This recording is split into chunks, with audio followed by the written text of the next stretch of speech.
Good morning, everybody. Morning. Good morning. So for those watching at home, this is the Capital Improvement Planning Committee meeting. It is Saturday, March 2nd, 8:30 a.m. And this meeting is being broadcast on Foxboro Cable Access and being recorded. I will read the notes from the agenda that the chair reserves the right to call items on the agenda out of order. The times that are listed are approximate times, and we may get to them earlier or later than posted. The listing of items are those reasonably anticipated by the chair, and we haven't added anything on 48 hours in advance. Not all items might be discussed, and some things might come up that we didn't anticipate. We did not receive any questions. I just checked with Brandon. We have not received any questions. And to watch this meeting on Foxboro Cable Access, it is government channel 22 and 38 on Verizon, 22 on Verizon and 38 on Comcast. And you can also stream it live. So we do have to do roll call votes since we're on Zoom. And I will start off with the minutes. We have CIP minutes from 12/7/23. Do I have a motion to approve them? I'll make that motion to approve. Do I have a second? Second. Dennis seconds. Okay, we'll do a roll call. I'll start with Amy. Aye. Dennis? Aye. Chris? Aye. Who else do we have? Is Mike Brown here? I'll vote aye. I don't see Mike Brown. I know he was, so just to note, we are waiting for Mike Brown, but we have 4 yeses, so we'll continue on with that. Those minutes pass. So to keep going, we're going to hear from the Director of Land Use and Economic Development. Oh, that's me, about our next item. So we are going to be talking about master plan updates. So I'll do just a quick presentation on that. In 2015, I believe the master plan was started back in 2012. The last master plan took several years to complete, and it was finalized and approved by the planning board in 2015. Under statute and sort of planning practices, every 10 years there should be an update. And so last year I did put this, I did reach out to several consultants and learned that the cost, even for an update, is $200,000. In particular, these days, it's because the outreach is tremendous. You know, you really need to. In fact, we saw that with the current master plan. People do complain that there wasn't enough community involvement. So one of the things that would be involved in this next round is an extremely robust outreach and community involvement. We have seen a lot of changes. The last master plan was focused heavily on the casino, which, you know, ironically, that went away pretty quickly, but it was a big data point on the master plan. So this time, given all the changes with housing, with Uptown, with where we are, we would want to do quite a robust engagement. So for that reason, I put in $200,000. The good news is I did get a grant for $50,000 of that. So I can reduce that request, and I think that'll help down. And there's a chance, I'm willing to hedge a bet here, that I also got a $50,000 grant to do outreach associated with the MBTA communities. And however, Brandon assisted, we went out for procurement twice to find an outreach, sort of a marketing planning outreach firm to help us, quote unquote, sell the MBTA communities so that we could show that we did everything we could. And we went through 2 rounds of procurement and did not get a single respondent. So in my mind, that means I can use all of the money for the master plan, but I will caveat that by saying this is relatively new and I haven't yet received confirmation from the granting authority that I'll be able to do that, but I am sort of planning on using the money for the master plan. So I could, knowing that we have more requests than we do money, I could reduce my request to $100,000. In order to sort of make it less onerous to the town. And then we could get our master plan done, and the state would be paying half of that. So I'll entertain any questions at this time.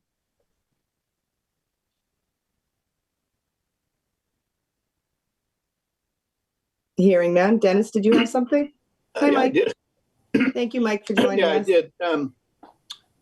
What would happen if this particular item was deferred to the fall? The challenge there is, and what I'm seeing is the competition right now. There's a fair amount of grant funding out there. I'm not sure we could get a consultant. If not able to commit to the whole project and break it down, I don't know that I'm going to get the level of interest. You know, if I do the full thing, I think it's a big project and a consultant would jump on it. My fear is if I do it, I put out a $55,000 bid for this outreach, which I felt like was an easy lift. And like I said, we did it twice and we didn't get a single response. So my fear is if we have kind of a smaller nut, we're not going to attract the top-notch consultant. We're not going to be able to get this done. And we'll be dealing with not lower caliber, but a less experienced, shall I say, group that is more desperate for work as opposed to the top firms that do cutting edge, fabulous master planning. And they kind of look at it and go, well, there's a risk you might not get it in the fall. So I'm not going to commit. So that's my fear, is because I did think of that, but that's my fear. Okay. Paige, Chris, did you have something? Is there a risk that we lose that $50,000 grant if we don't move it forward? Yeah, well, yes. I probably would find a way to do something. But again, I'm not sure I'd get a consultant to do it. And because it's so small as a small piece. And B, it could end up that we end up with one group doing this little portion and then have to go out and get a second, we wouldn't be able to do the full project and sign them.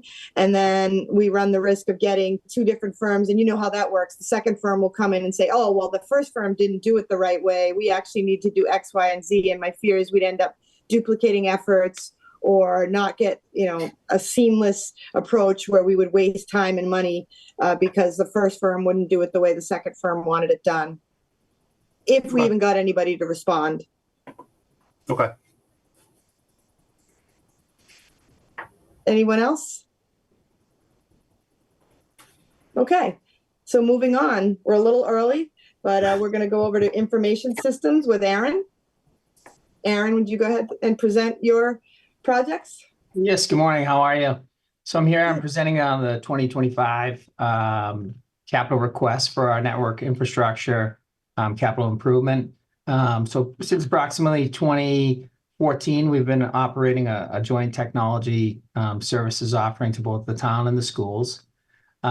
This request here supports all of the equipment and refresh for network infrastructure, the data centers, and a lot of the core systems that provide services across town. This request this year represents a UPS upgrade in our primary data center. That UPS was installed in about 2015. It's out of support at this point from the vendor. It's on an extended support agreement for this last year.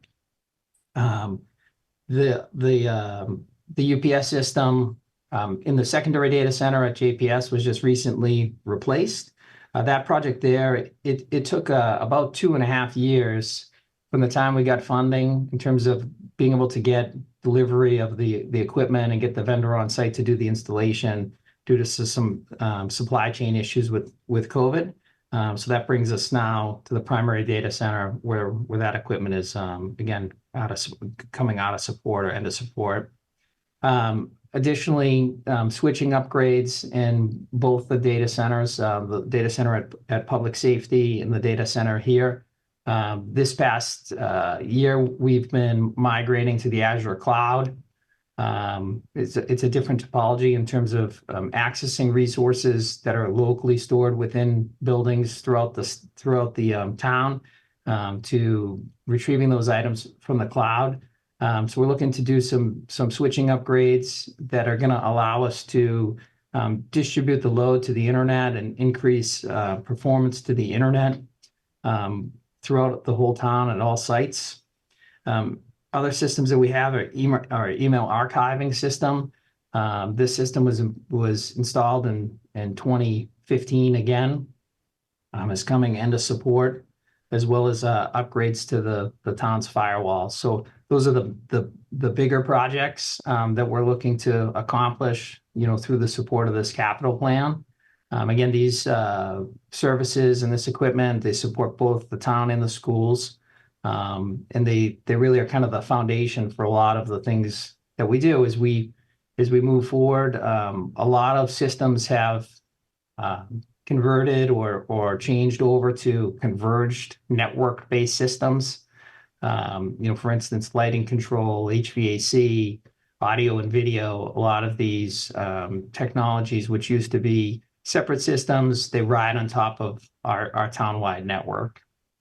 So that's my request. Thank you, Aaron. Does anybody have any questions? Just Aaron, this is seems to be an annual thing. There's always going to be upgrades that are needed, capital improvements on the IT side of things. Correct. Yeah. So this is pretty much been an annual request. It's helped us get these data systems and centers in place.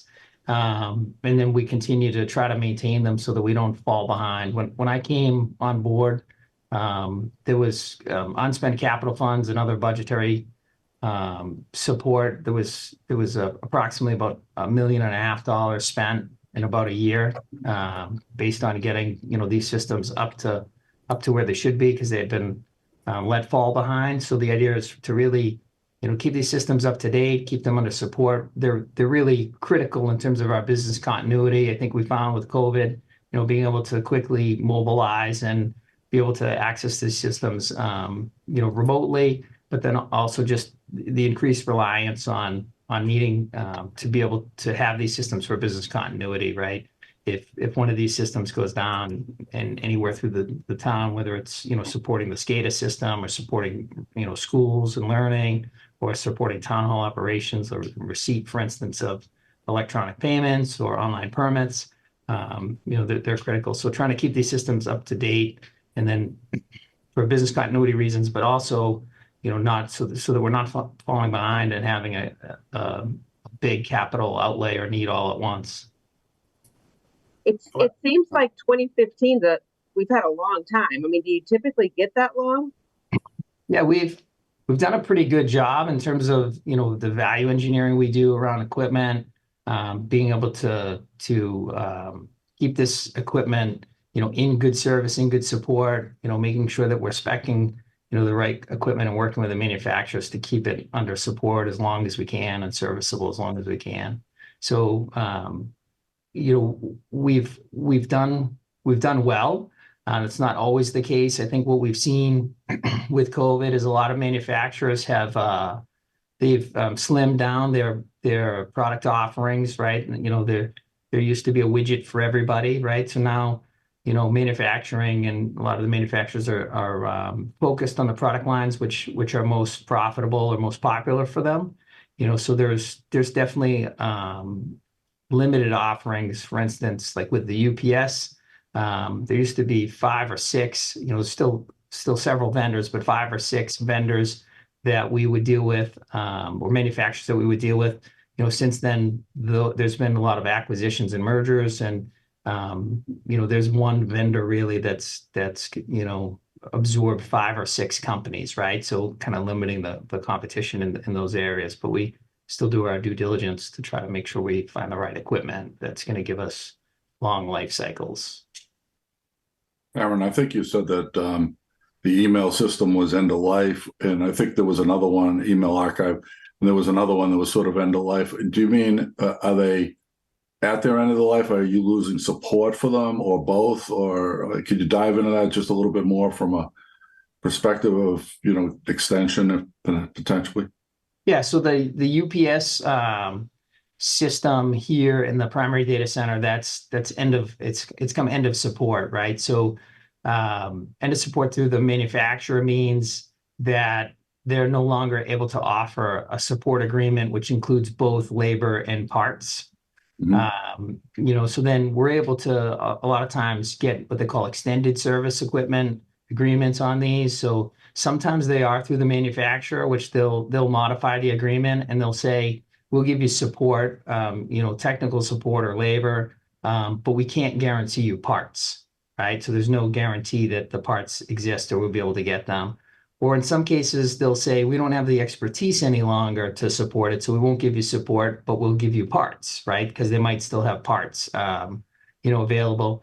And then other times, we're able to go to third-party companies, which work in the secondary market, and they have parts, right, that may be refurbished or refreshed through refreshed equipment, and they may be able to provide us with support. So in the case of the UPS, we have an extended service agreement through the manufacturer, which is support and its best effort in terms of parts, right? And that ends when?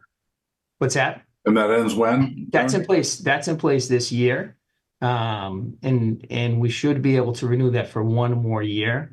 Again, the other thing is with these types of agreement is they're even though they're at sometimes offering less of a service, right? They're at a premium cost, right? So also incentivizes us to replace this type of equipment.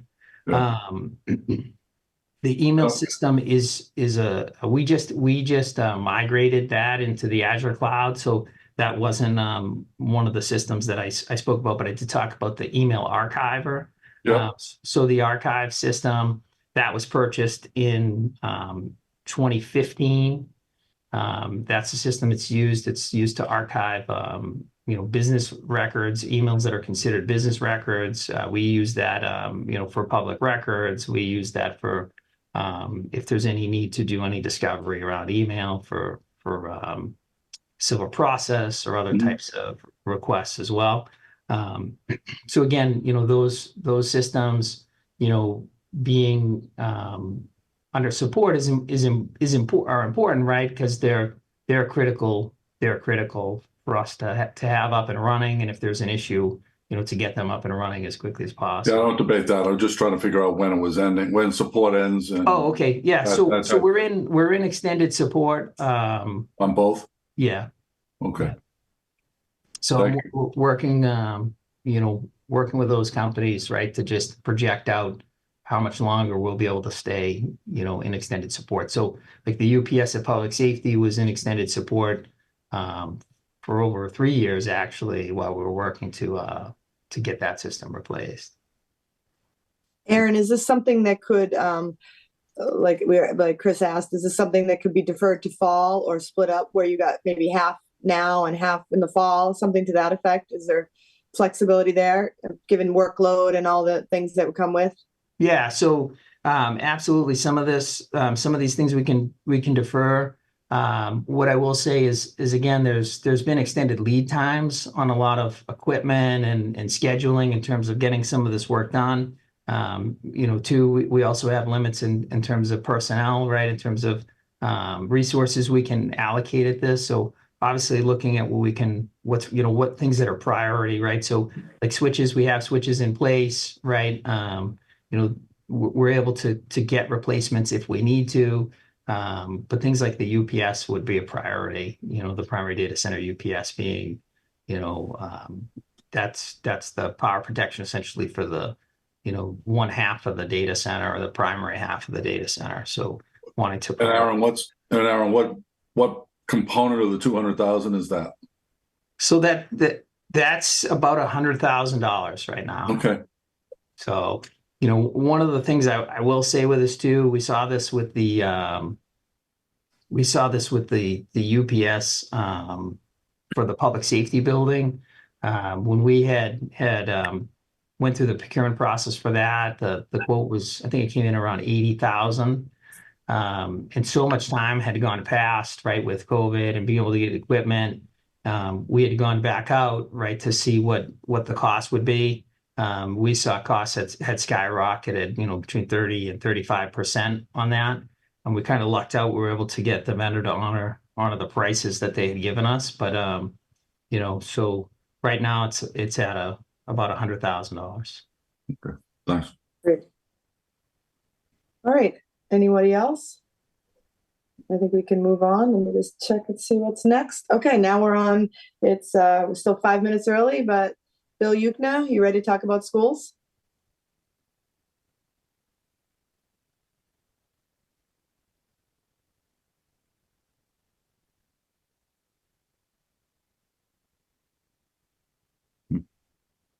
Are you going out of order with the agenda here?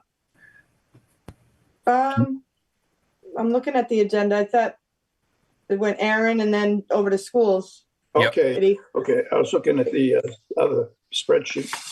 Oh yeah, no, I'm going by the agenda. Can you Go hear ahead, me? Bill.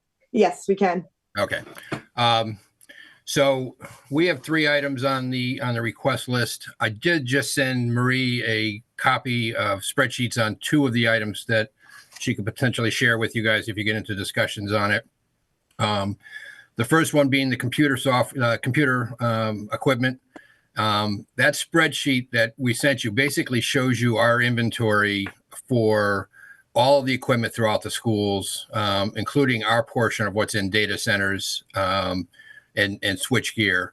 And that inventory comes out to $5.2 million worth of equipment. The useful life on most of this equipment ranges anywhere from a low of 4 years, which would be our laptops, to a high of about 10 years. And when you do the kind of the replacement cost annual need, you'd see on that spreadsheet that basically we would need about $900,000 a year to maintain this equipment going forward. We obviously got a huge boost when we bought all the equipment using the ARPA funds and the ESSER funds, but that's obviously long gone at this point in time. So this is why, even though it doesn't satisfy the need for what we have at this point because of the laptop replacement, we are asking for an increase to the $350,000 number. Basically, just to replace about 280 of our 2,800 laptops would cost us about $308. And then we obviously have equipment that gets damaged, especially with our student side of things. But that doesn't even count the rest of the stuff, our projectors, our printers, our AP equipment, our voice lift data, our switch gears. So we're going to be, this is a serious issue for the schools for a long time going forward, that we need to figure out a better funding source. But quite honestly, the 350, what we're hoping to be able to do is just do a couple grade levels a year and get into a cycle that hopefully that will keep us moving forward. We're obviously going to totally relook at our deployment on the elementary level. I don't think we would have gone to a 1-to-1 on the elementary level had it not been for COVID, at least K to 2. So we're definitely looking at how that deployment looks so we can cut back on how much equipment we have out there. But as far as middle school and high school, that's become the standard with all of our curriculum being based, or being not based, but being on technology so that they can access it. The second thing is our buses. Again, I sent you a list. It shows that we have 23 77 passenger buses, 6 of the mini buses, which are used mostly for our special ed and have wheelchair capability. We did some upgrading on the mini buses over the last couple of years, so we're okay there for this year. But we are in a typical replacement cycle of 3 a year. I'm going to cut this one down for you to 252. And the reason we're going to do that is that we have switched in kind of cooperation with the DPW's maintenance bay, supervisor to a gas-powered vehicle instead of a diesel-powered vehicle. Almost half our fleet is gas now. Diesel really is great if you're going to go 250,000 miles or more. In 10 years, we go about 100,000 miles. So there is no technical need for a diesel engine. And diesel engines are much harder to maintain. So the gas engines have been a much better product for maintenance purposes. There's a problem since COVID with getting gas engines. We were very fortunate last year. We were able to pick up 4 of those gas engines, 2 for the year before and 2 for this year. And there's a 5th one that they ordered of our spec sitting at Dadco in Connecticut that we can buy right now. So what we're going to ask is that one bus be moved from the FY25 CIP to the FY24 article that's at town meeting so that we can immediately buy it and lock it up. We will not see another gas engine offered to us until mid-year.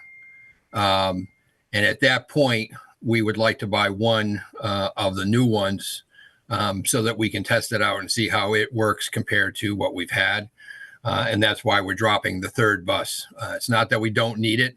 We're not going to get it timing wise all that well, but we do really need, and the only reason I'm asking for the funding is because the second they make those available, you get into a line of how long it's going to take you to get it. We actually had to wait over a year for a set of buses to come in at one point here. So, but I can only commit obviously if I have the funding available to us. 3rd item is our copiers. We run a fleet of copiers throughout the buildings. We've actually been able to cut down, and so we've been doing a little bit better. This year we only got half of the copier money, and we've been able to make that work because of a little bit of a reduction in how much copying we're doing. And actually, Aaron right now is working on a process of moving all of our printers to our copiers so that we eliminate our printer fleet, which will probably put a little bit of a bump up in the copier count. However, it's a cheaper product to run, a printer versus a copier. I mean, a copier versus a printer. And it eliminates a lot of cost, again, on that technology side that we were, trying to look for ways to reduce how much technology we have to buy. There's a lot of printers throughout our district that if we can get rid of those and get down to just the copiers, we can save money. So that's why we're looking for the 4 copiers again this year. Thanks, Bill. Do you, I think this will be my question, copying Chris, do you have an idea of if we were to do, I know you mentioned FY24, is there anything that could go to the fall? Do you have a preference of if we wanted to break some stuff up, how that would look for you? I wouldn't have a problem breaking up the full-size bus if it goes to the fall, because I don't think I can order it much before that. So I need the first full-size bus at 126,000. I might be able to get that down a little if we do it under the FY24 CIP, because I can take it right now, which will reduce the interest charges that they have on it right now because it's floor planned. And then, like I said, if we got the other money in fall and they open it up late fall, early spring, I'd have the money resources so I could order that second vehicle. So that would be it. As far as the computer stuff, we do most of our work during the summer. So having that ability to buy the stuff now, and as it is, Aaron's had to hold back on some of our CIP purchases for this year, just so that we'll have enough to do what we need to do this summer by combining the 2 resources. So that one's kind of critical to us. If you wanted to split the copiers 50-50, again, I'm a little concerned about that just because we're taking on, for the beginning of school, eliminating all of our printers. And that's going to be kind of an interesting conversation with the unions kind of backing us on it. But there's going to be a lot of complaining because they're coming out of all the classrooms and throughout other areas. And so we don't need any hiccups in our copiers at that point, because that's going to be where we're pushing everything. Great. Yeah, and we're only talking 40,000. So, I mean, you're talking 20, so small potatoes. Bill, Anybody else have some help questions? me understand the bus structure. Yep. You have 28 buses. I remember the exact number. And you're talking about buying a new bus, but you're also talking about buying engines. What's the kind of mix? I'm not familiar with it at all. A full bus replacement versus, I assume you're putting an engine. No, I'm sorry. I'm sorry, I might have confused you on that. No, we went from buying buses when I first got here. All the buses we bought were diesel-engine buses. Okay. Buses typically last us about 10 years, and the problem really is the undercarriages rot out in that time frame, up here in New England at least. Yeah.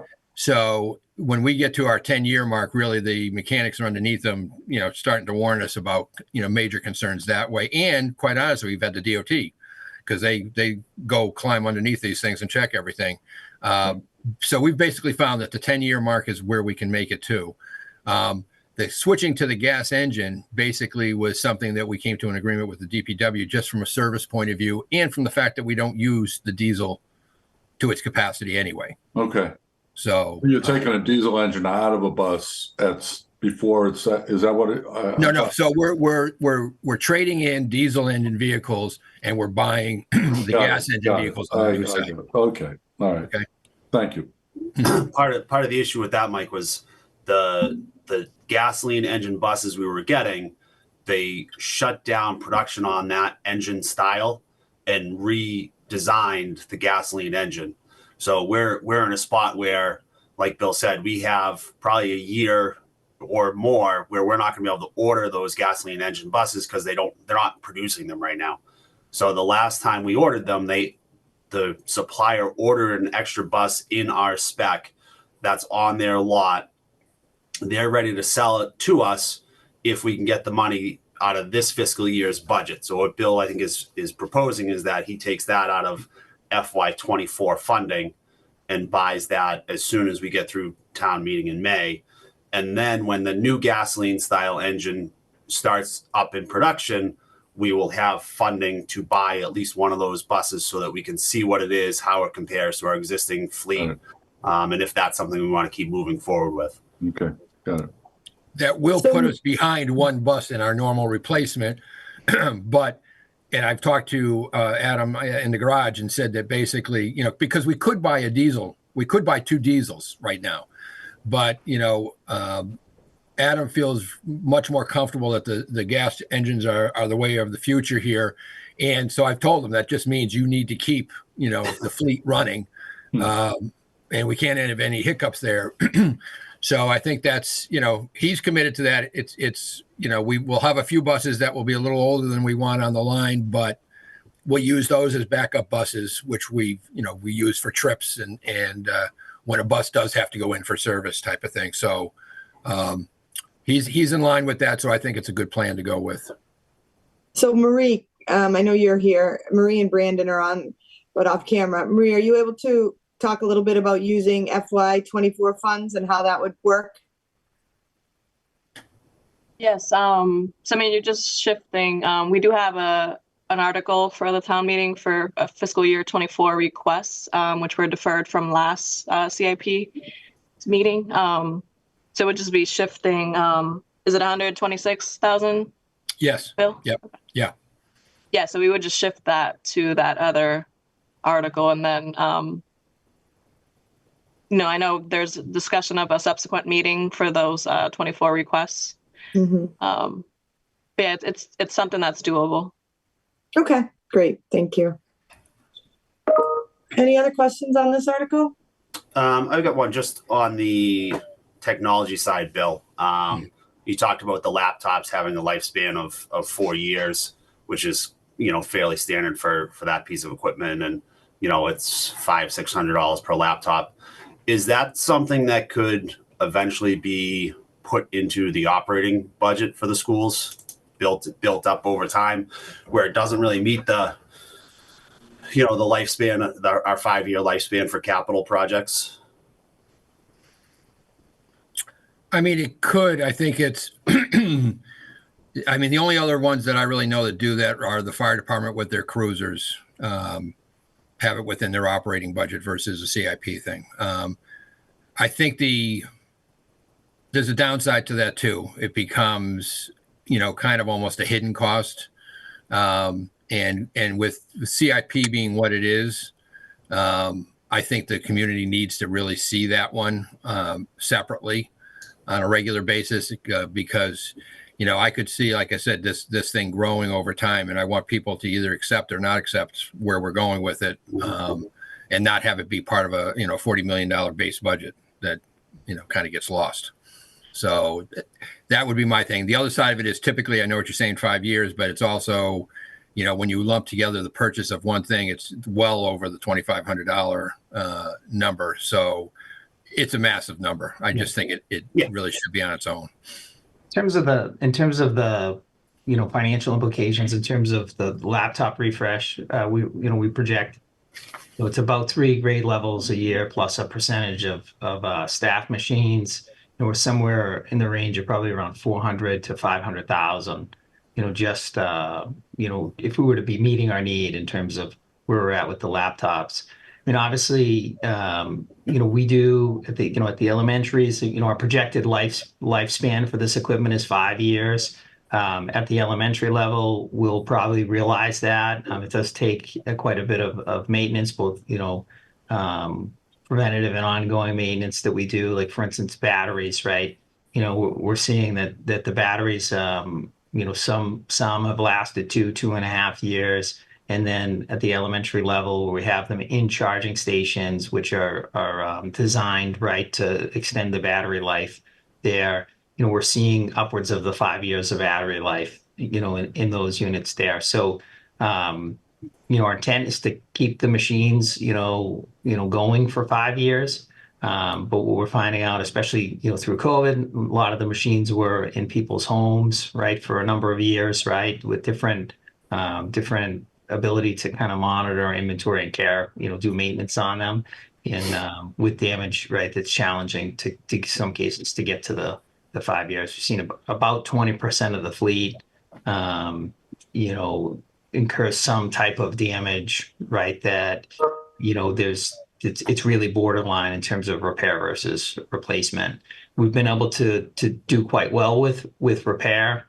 We are a Lenovo service partner here, so we're doing our warranty and service work here in district. We've been able to take advantage of that in terms of keeping the machines up and running, but the majority of the equipment will come off warranty this April, May time, in which we'll be moving to kind of a secondary source for parts and things like that. So, it's definitely a significant cost, right, in terms of maintaining that equipment and that program, really. Okay, anybody else have any questions? All right, let's move on. Chief Grace, you're up next. Good morning. Good morning, everybody. Would you like me to go in order and in regards to the items that were part of the packet, or does it any preference? Or Doesn't matter. all right. Yeah, I'll just keep it simple and go that way. So there's several items totaling $223,000 that will need to come out of free cash that the police department's requesting. The first one is the firearm upgrade to the red dots. Currently, firearms and all of our patrol rifles use this technology. And what we're seeing throughout the whole Commonwealth, throughout the whole state, is the red dot technology on the sights of the firearms is able to increase accuracy, identify backdrops better, and just allow the officers to stay on target faster. In order to do this, our current firearms, the slides will not accommodate these sights because the slide is the moving part of the firearm. So we cannot just install the sights. We will be able to take our firearms, turn them back in. We will have to buy new holsters. We can reuse all the lights that are on the firearms, which will offset it. But the training aspect and the delivery of services and what we're seeing at the range and what the data is showing is the increased ability to use your firearm while moving under low light resolution is increased absolutely dramatically. So that's one of the items. I've already had all the officers, the firearms instructors sent out. They've all been trained. But within a department, you can't half train the department. You need one standard. And unfortunately, we're not a 41 police man department. We have to train every officer to the same standard. So now it's 70 firearms because all the reserves officers have to meet this standard.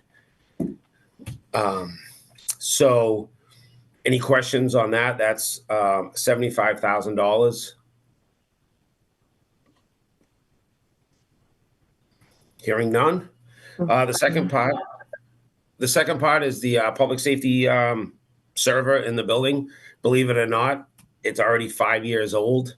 And Aaron has suggested, and the manufacturer has suggested at this point, we did have a failure in it, that it's due for replacement. Now, the server for the police department houses all of our video footage for our custodies that are held in the cell block, that being the most important aspect that we would not want to lose. We have encountered that during the booking process, now with our body-worn camera footage, that we are shutting off our body cameras when we bring a custody into the police department, because we could have 4 or 5 people inside the cell block for an hour and a half plus.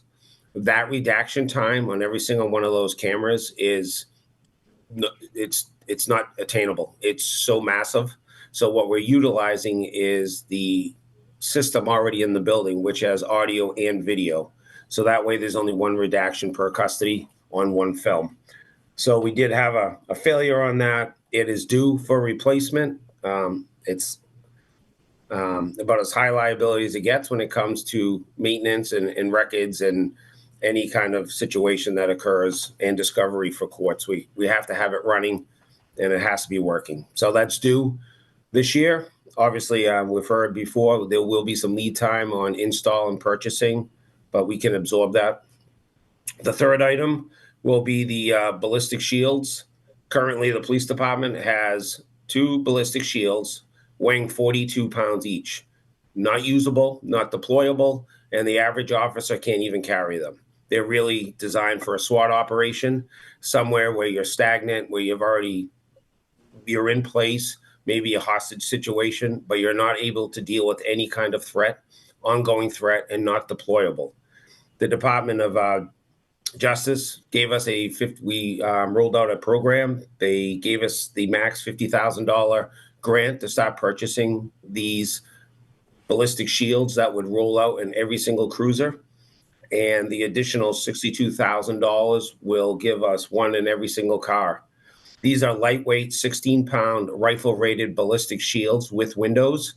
So when you're going down a hotel room or you're going to, any other business building into a residence, you're able to carry this, look through a window, and if there's a threat, you're able to advance on the threat.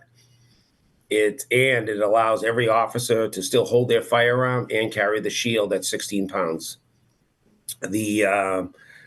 And we've also sent out 9 officers as instructors have already been sent in conjunction with Northeastern University. This will and is the future of policing.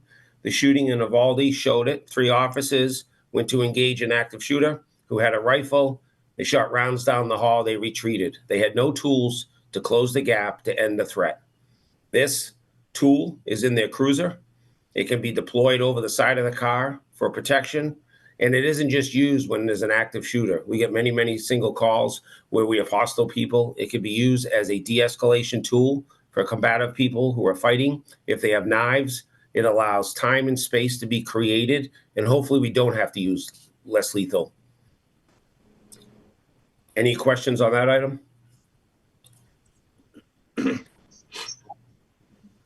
Nope. The Polaris vehicle is funded through the police revolving account. So it's essentially a no cost on the free cash item. This is to complement my team that's up at Gillette and around the community. We live in New England. The inclement weather limits sometimes our deployment of bicycles, and this would be added to the team. The last 2 items are the body cameras and tasers. These are already pre-approved purchases that have just been spread out over a CIP, over 5-year payment plans. The first year of the body camera was paid for a grant. The second year, which is though it's on CIP, will be paid out of the ARPA funds. And I believe the third year between ARPA and the grant will be able to be paid for the third.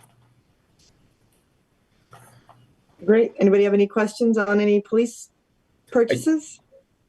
It looks from the list to me that all of these are real safety issues. Wouldn't make any sense to defer them to the fall. Dennis, I really, really appreciate you making that comment.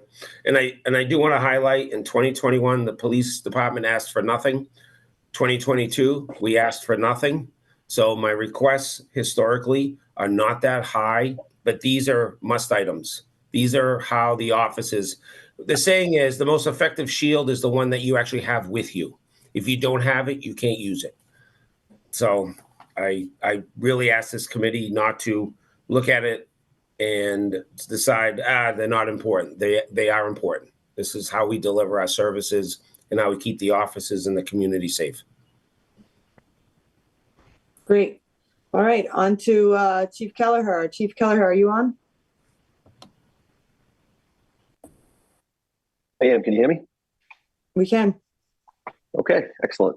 I'll roll right into it. In no particular order, the first thing, much like my partner over there on the blue side, we're looking for replacement of our utility vehicles that we use in the stadium. We're looking to do a little upgrade with those. It's almost like a mini ambulance or a micro ambulance. One of the issues we have, again, in inclement weather, as time's evolved with our operation up there, the need to have a patient in an enclosed compartment, especially when it's snowing or pouring out, carrying people around in the back of golf carts or Polaris Rangers in an open environment. Number one, doesn't do much for privacy, but number two, doesn't makes patient care very difficult. We could also use it around the community. One of the things that both Chief Grace and I have been doing is evaluating the fees that we charge for such vehicles. And we've done a reclassification of some of those fees, and this vehicle would be able to recoup the costs over time by charging a nominal fee for its use. So proposing to fund that out of ambulance receipts. So I think that's a decent investment. Second thing on the list is the engine and the ambulance payment. I believe this is payment 4 out of 5 for the engine and ambulance lease payments that we did. Still haven't received those ambulances. I'm hoping to get one next month, but I think that's been about 3 years that we're waiting on those. So still continuing with the supply chain issues. But like I said, that's probably lease payment. I think it's number 4 out of 5. So we'll be off next year with the final payment. Car 24, that's the vehicle that Deputy Chief Tom Kenman uses. I believe it's a 2016 Ford Expedition. It's got about 75,000 miles on it. It's starting to really show its wear and tear. I actually have my mechanic on too, if there's any real technical questions. Owen, are you on? Yep, I'm here. Okay, great. So that's a standard replacement. I think we're starting to see some relief in the ability to get vehicles. At least it's not years, it's more months, but I think it's still an issue, but not as big an issue. It seems like we're recovering. Would you agree with that, Owen? Yeah, I think we're starting to see the backup relieve. Still have some issues getting parts, but overall it's improved. Okay. Then we kind of move on to the public safety building. So those are fire department requests. Department 235, the public safety building. Again, in no particular order. The camera system. So it's kind of just ongoing. There's a few things that we need to do with the camera system to just enhance it. There's technology changes as technology evolves. The camera system get as part of the security system of the building. The desk officer that sits in the station monitors the system to make sure that there's no activity around the building, so it's part of the security features. The second is the police locker room expansion. I don't know if Chief Grace wants to talk to it. I can kind of give you the highlights. I think I can take that one.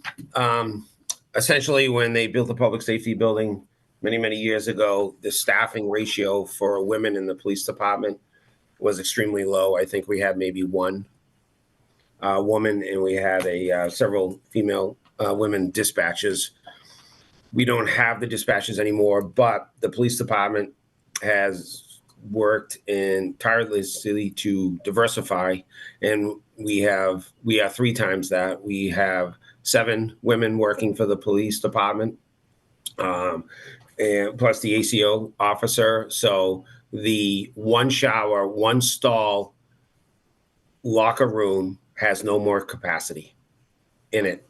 So I want to thank Bill Yukna, working with the former designers of the building, identified a process of pushing the women's locker room into the men's locker room and then pushing the men's locker room out 24 feet, which will satisfy future development for hiring for women in the police department, satisfy the staffing for the men, and also identify a gender neutral area if we were forced to move in that direction for a third locker room, utilizing some of the current space. And with Bill and Tony and Carl, without sending it out, them having their contractor licenses, they've been doing the legwork to get the bids and have identified that they can get this done almost half the price for what some of the bids came in are at $750,000. And that's essentially where we're at with that. So it's a big ticket item for sure. And it's hard to believe that we're discussing expansion, but the building is, we're moving and we're growing and we're diversifying. And it was just when we built it, we didn't build it with that into account. Great, thank you. Bill, did you want to add anything, or do you think Chief Grace covered it all? I think he's got 99% of it. I think the one thing that we would do is we would also upgrade the lockers from 2 foot wide to 3 feet, just because of the equipment that the officers are required to carry now. Really doesn't even fit in their lockers anymore. A lot of it gets left around on the ground and on the floor.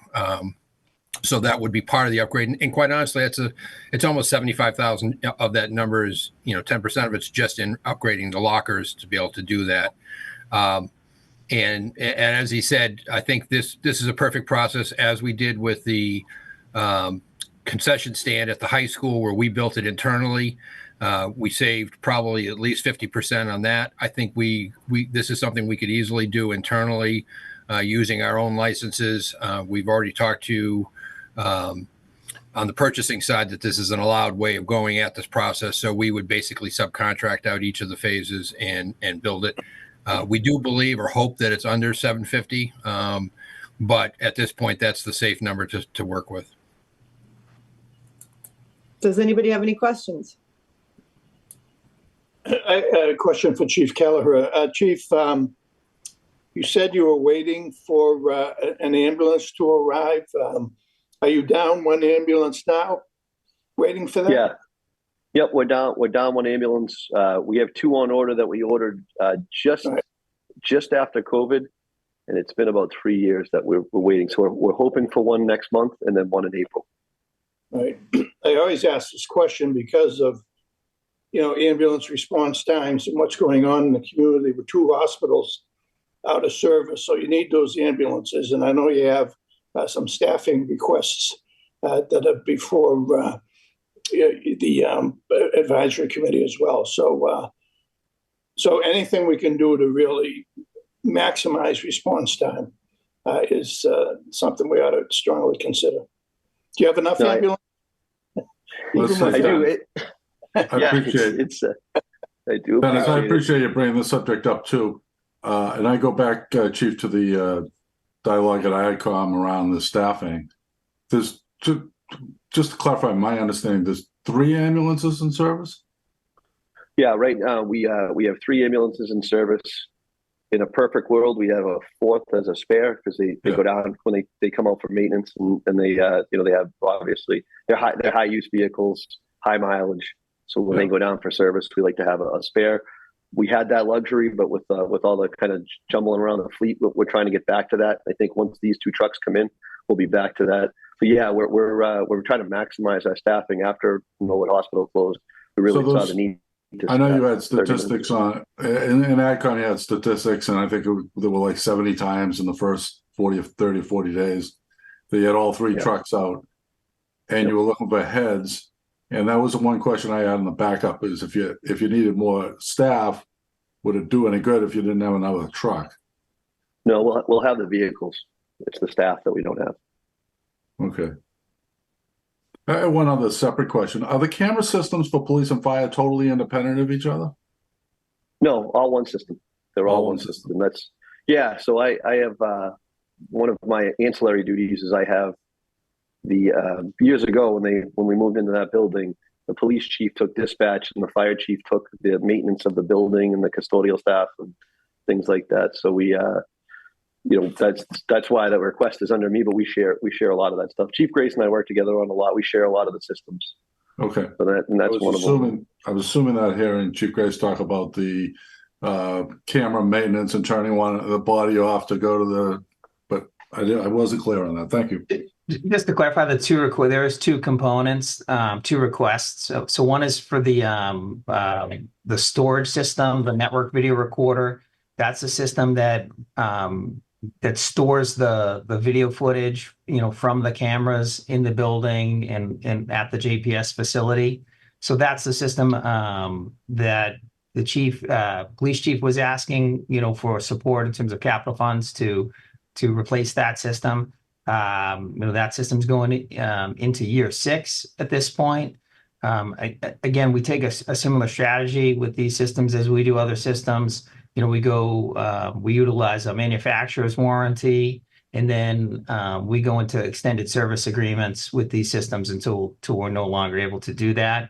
So that's the one component. And then the second piece, which Fire Chief Kelleher was asking for in terms of the public safety building, is to add some additional cameras, to the building, and in some cases replace some cameras there that aren't accomplishing kind of what our goals are for them.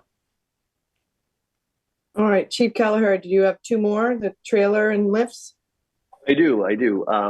So the next thing is we and as many of you may or may not know, we began a endeavor a couple of years ago. We're always looking for alternative funding sources and ways to raise capital, to provide release to the taxpayers. So this program that we started with, our lead mechanic really has taken off.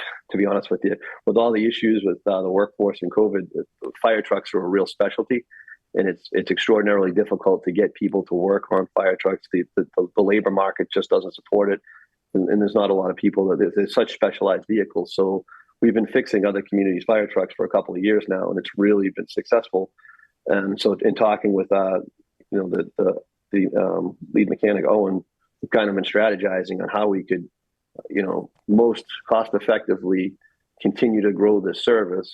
And one of the things he came up with a bunch of options. One of the things we really liked was there's a trailer that we could go out and go to other fire departments, do the maintenance in their station, and keep our apparatus maintenance bay open. So, there's really two, and Owen's much more eloquent and articulate when it comes to describing the nuances of apparatus maintenance.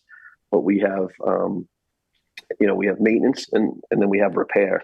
A lot of times when we're doing apparatus maintenance and changing the oil and doing our NFPA checks, we end up finding things that are wrong. The truck needs to be fixed.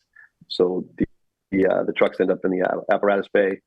The apparatus repair bay, and it sometimes it can occupy it for a while. So a lot of times those two conflict. So one of the ways we wanted to deconflict that was to be able to go out to other departments and do that with this trailer that would carry oil and all the necessary equipment to do preventative maintenance. Would take that off our site. So Owen has a staff of about 4 part-time firefighters that are all certified to work on fire engines. So we could use in-house labor to complement this. There's really the labor cost is all built out. So there's really no additional cost other than this. And correct me if I'm wrong, Owen, I think we had that when we really analyzed this business model, I think it was about 2.5 years where we start to turn a profit from this initial investment based on the number of customers we have today. Correct. Yes, about 2.5 years before it would start to free and clear generate income for the department. Okay. And where are we in that 2.5 years, if I could? It would, if we would order it, it would. 2.5 years from the purchase of this trailer. Yes.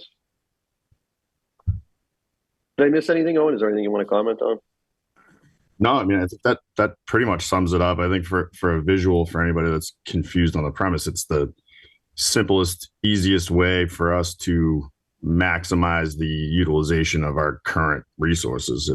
It's akin to if the dealership came to your house and changed your oil and serviced your car in your driveway and then left. It's kind of the same premise. Great. And it certainly makes us more versatile too. And we can, it makes us more agile. We can move around and kind of, do different things.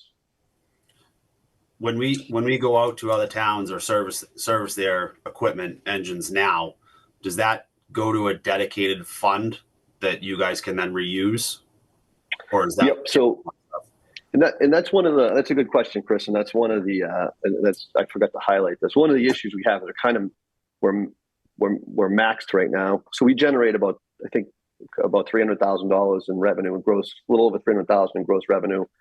I think about 180 of that is like net income.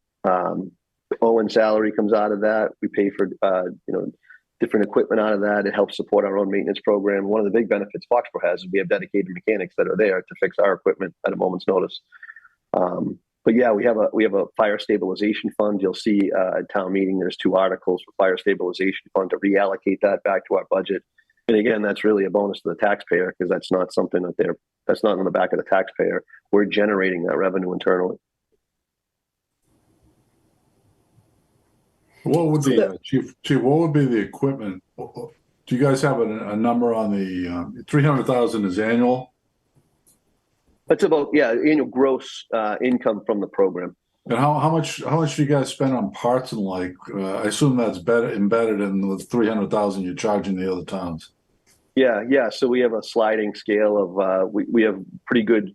Owen's very shrewd and drives a good bargain. So when he goes out, he has a lot of relationships from his his career as a mechanic. So he goes out and he negotiates, the best deal possible. And then we add a little on a sliding scale upcharge for whatever, depending on what the part is. But you could probably describe it better. Of the 300,000 is a 200,000 worth of, you need to buy parts. I'm trying to get the cost. You're paying for Owen's salary. You're paying for some of the other salaries. Trying to understand the underlying. You're paying for. I assume you're paying for oil and whatever components are broken or need to be repaired, replaced on these trucks and like. And I'm trying to get at what that number is annually out of the 300,000. Sure. Oh, and you're much closer to this. Yeah, I'd say that we're forecasted to end up at the end of fiscal this year with a 300,000 gross revenue.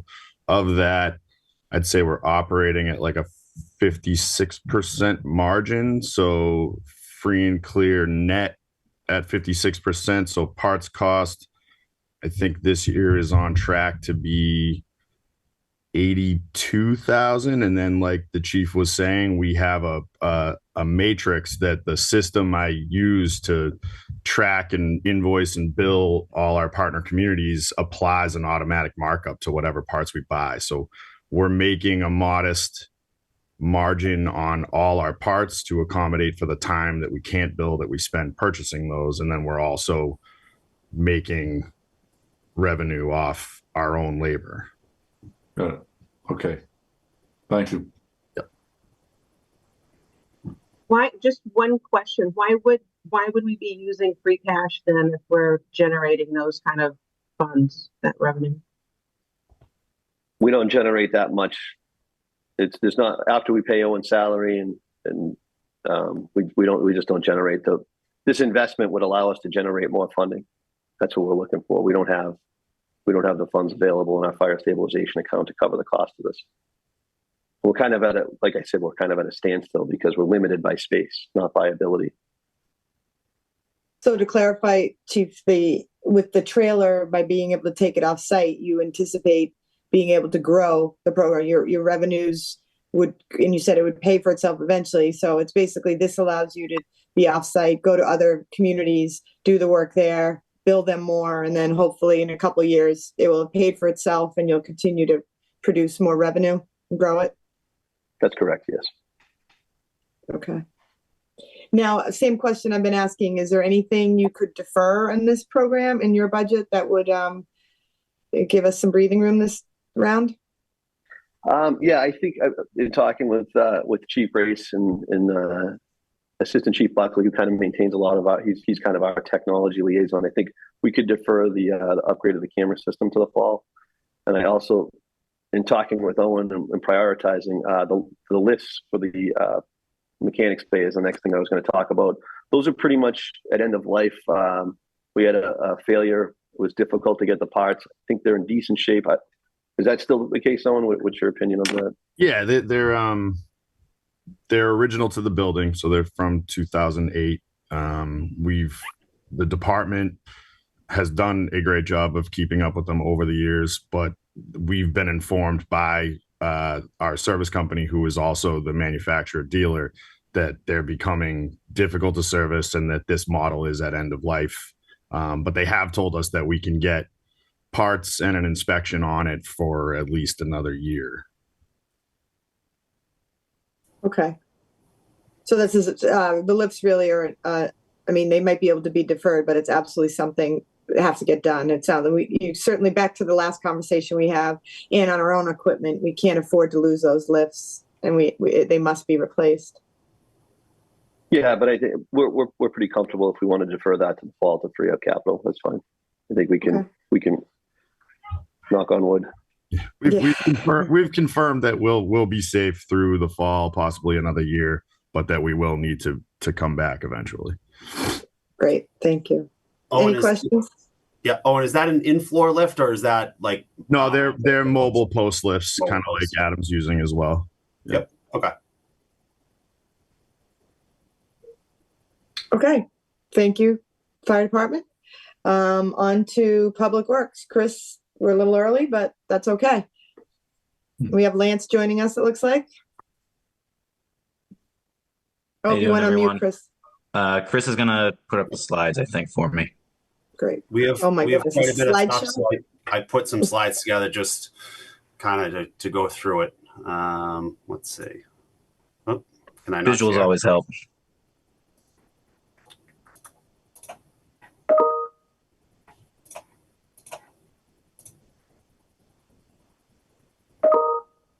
Doesn't look like, is Mike running this for us, Weber? Does he need to give me permission to share? Yeah, I don't know if he left earlier, but I'm not sure if he's monitoring. Let me see. You can run without it, I guess. Yeah, you might have to go without. I don't want to bother him. Here we go. Oh, there you go. All right, let's do this. All right, can we see that? I Yes. can. All right. All right, so we'll run through it. All right, so first item, we have a 16-foot Toro Groundsmaster mower, and this is replacing a 2015 16-foot mower. These things are, essential to our mowing operations. They cover a lot of area very quickly, and we have a lot of field that we have to mow. Unfortunately, the lead time on these things are significant. So you have 12 to 18-month lead time. So it's hard to, so this is something, it's difficult to really delay. This is part of our, normal replacement schedule, something we'd like to move forward. And they're not cheap either. They're about $165,000, but keeping those fields mowed and those, it's something we always hear about if we're not on top of. So it's something we want to keep moving. So I think that's it for that one. You want to next one? They got the grass sweeper here. This is actually a new piece of equipment, so not part of like most items where we're replacing historic items. This would be a new piece of equipment. This is in large part, for compliance to our stormwater management program. We used to just leave grass trimmings at the site, which you really aren't supposed to do anymore because of the, as those decompose, they contribute to nitrogen in the streams and water body. So really we're supposed to take those and collect those off site. Additionally, this will help with another historic complaint we've received from residents about odor, because as those decompose, they smell. So by now removing that stuff from the field, people won't have to be inconvenienced by having that rotting decomposition smell present with them. Next. All right. So a trackless, we're trying to, add essentially kind of replace a trackless. I think we were able to acquire a couple used pieces from the state, but these are very versatile machines. They help us, all year round with snow removal, mowing, sweeping. Unfortunately not, though they're small, they're not very cheap. It's about $235,000. But we're looking to get a new unit, instead of trying to, maintain the various used pieces that we have right now. This kind of helps us keep everything moving. So and they're critical pieces of infrastructure. I mean, because they're small size, we can access areas our larger machines can't, like sidewalks and tight to reach areas. this is a piece of equipment that our sidewalk plows used to be a track machine, and it was pretty much the only thing you used it for was removing snow from sidewalks. So these trackless units have been kind of a big item for us lately. They're, like Lance said, they're more versatile. Instead of going out for 3 or 4 snowstorms a year, we use these year round for roadside mowing. We have broom attachments so that, when we can sweep sidewalks and construction debris up, we can use them for that as well. So they're really a year round piece of equipment for us now. So this is the Mack 6-wheel dump truck. This is one of 2 behind schedule dump trucks for the highway department. Replacing both are replacing, I believe, 2005 dumps, which we I think got pushed off in previous years.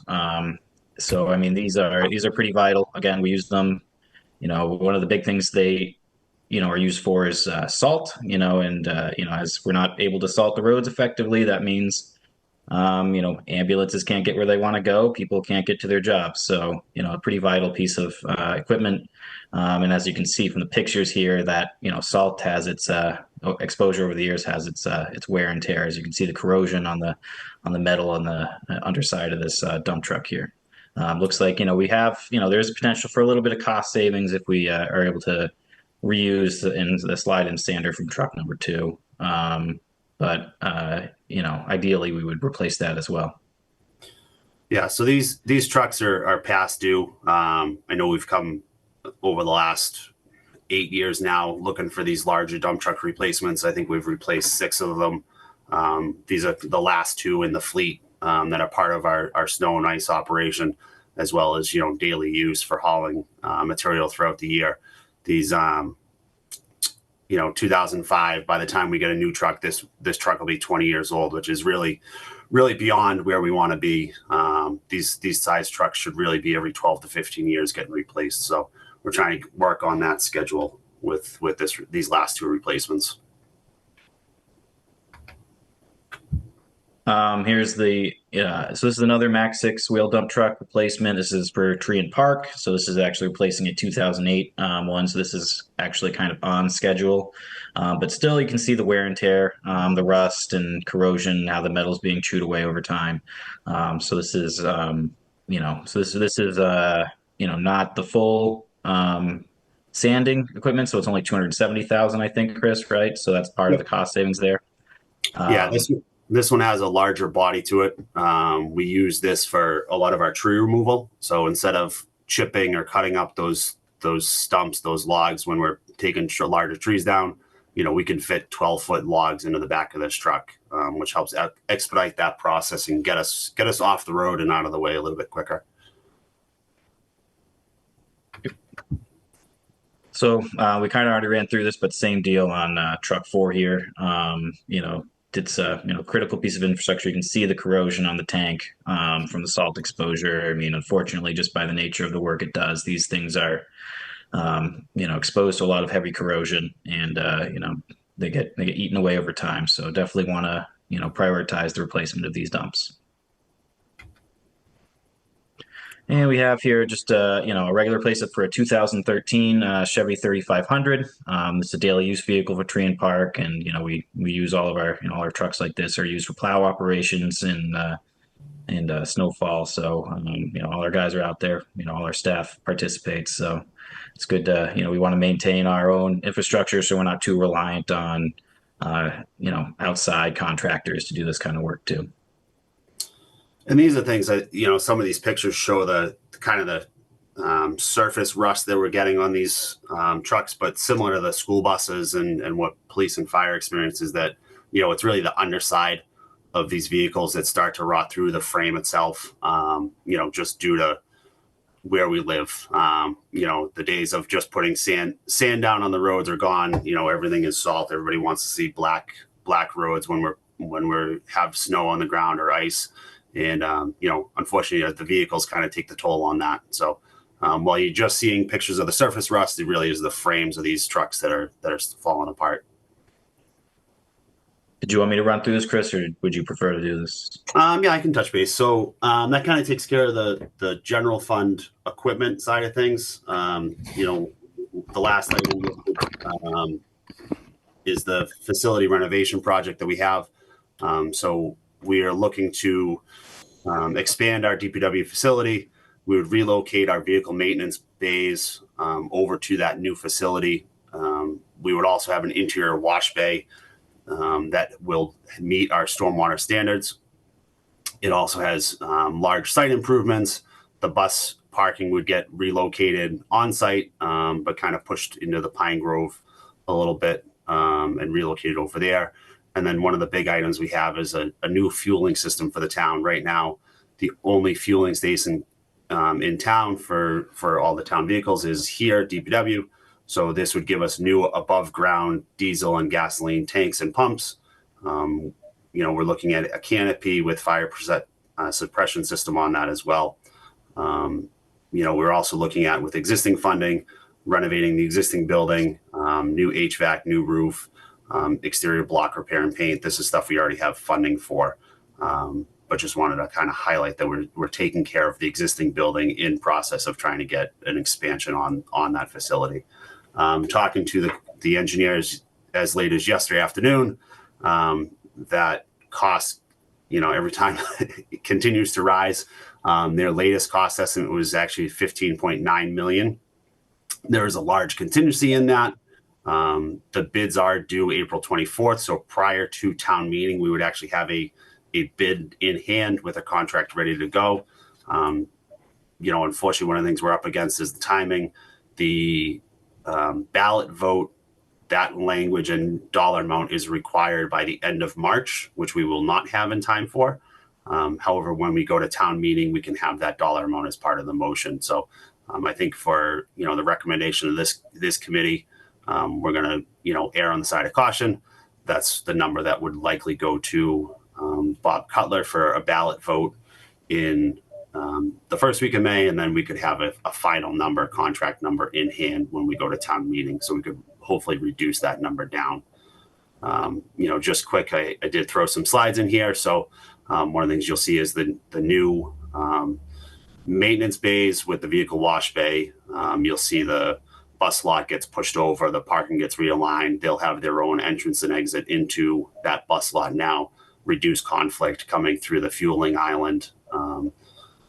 And then this is kind of the interior. We would end up with an in-floor lift. We'll utilize the existing lifts that we have. We'll move them over to the new bays, but really try to get a state-of-the-art system for the mechanics that we have, maintaining police, school buses, all the DPW equipment, and everything else we have. And this is just kind of the exterior view of what this addition would look like.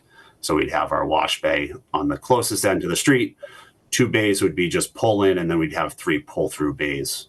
So pretty significant upgrade for us. Definitely something that's past due and needs to happen.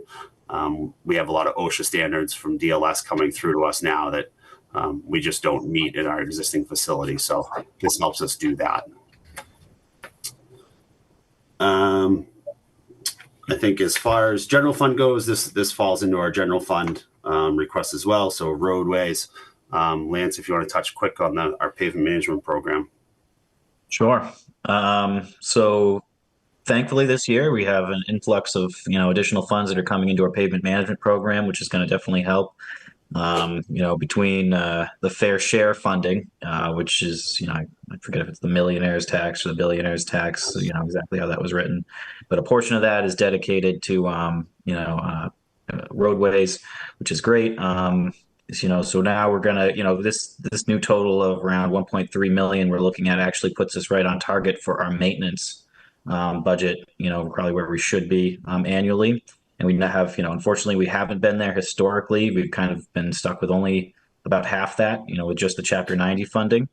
This is not enough really to, pursue new construction at the level that, we've kind of seen at, the last town meeting and stuff that have been discussed by some residents.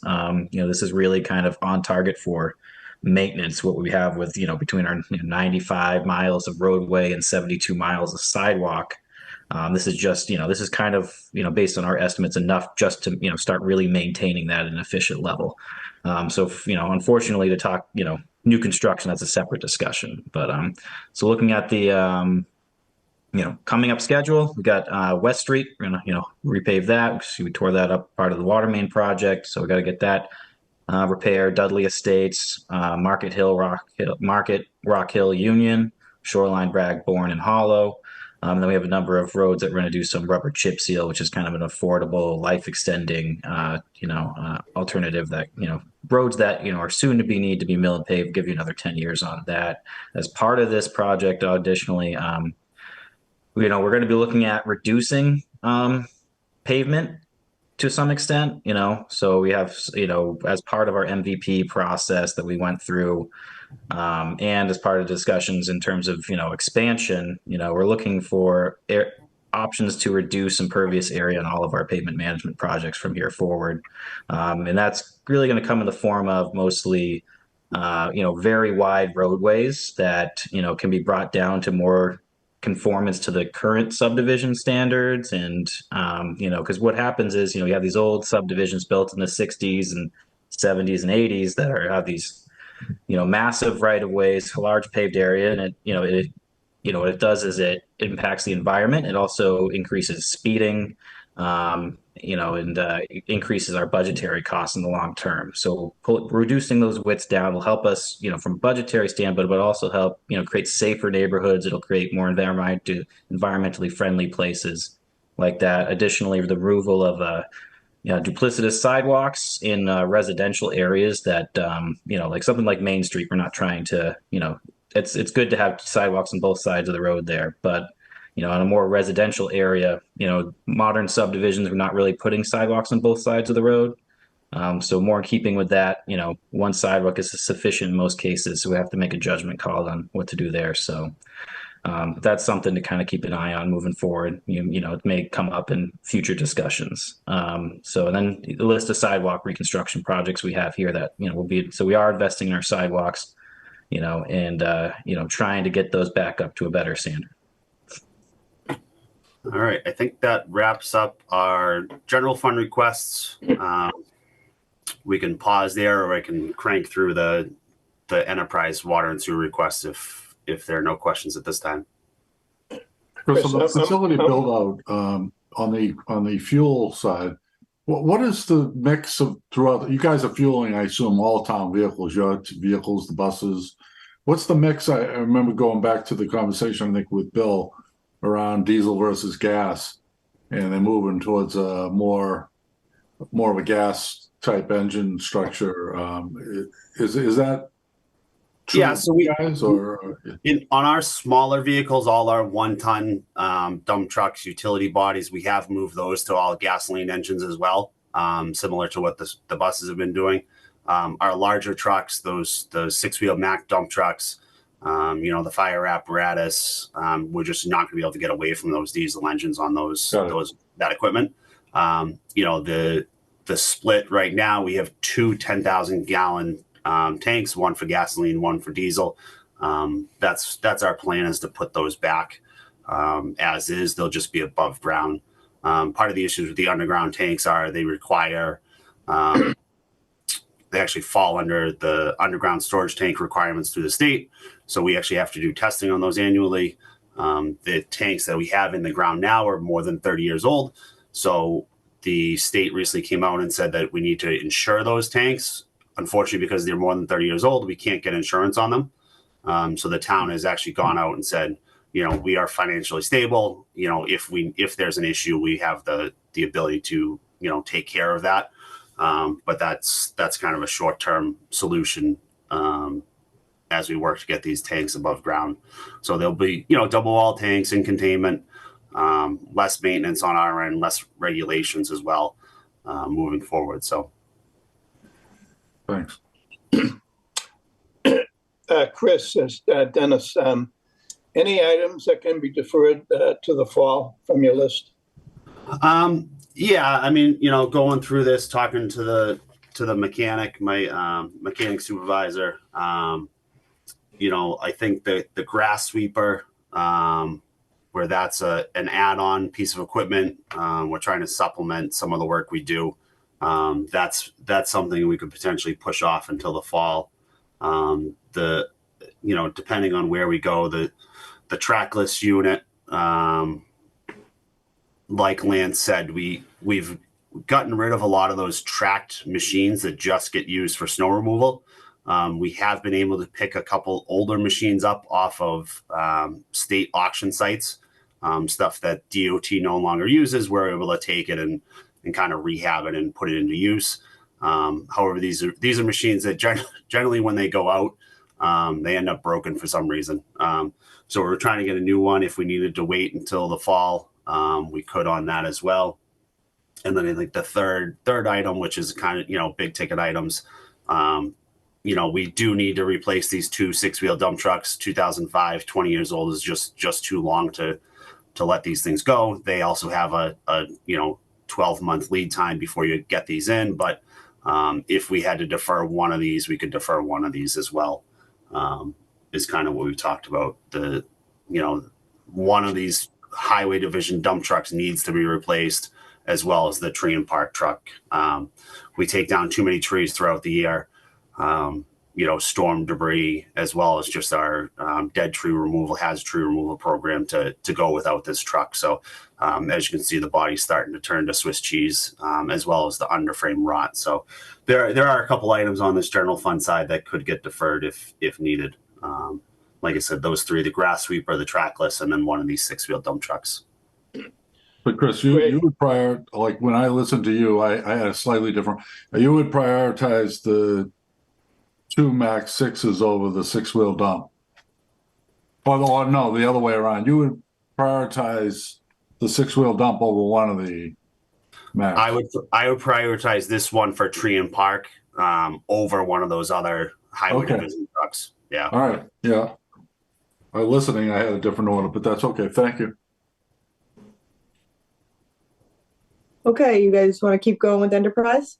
All right, let's do it. So we have some vehicles. First one up, we have 2014 Chevy pickup that we'd look to replace again. It's now 10 years old.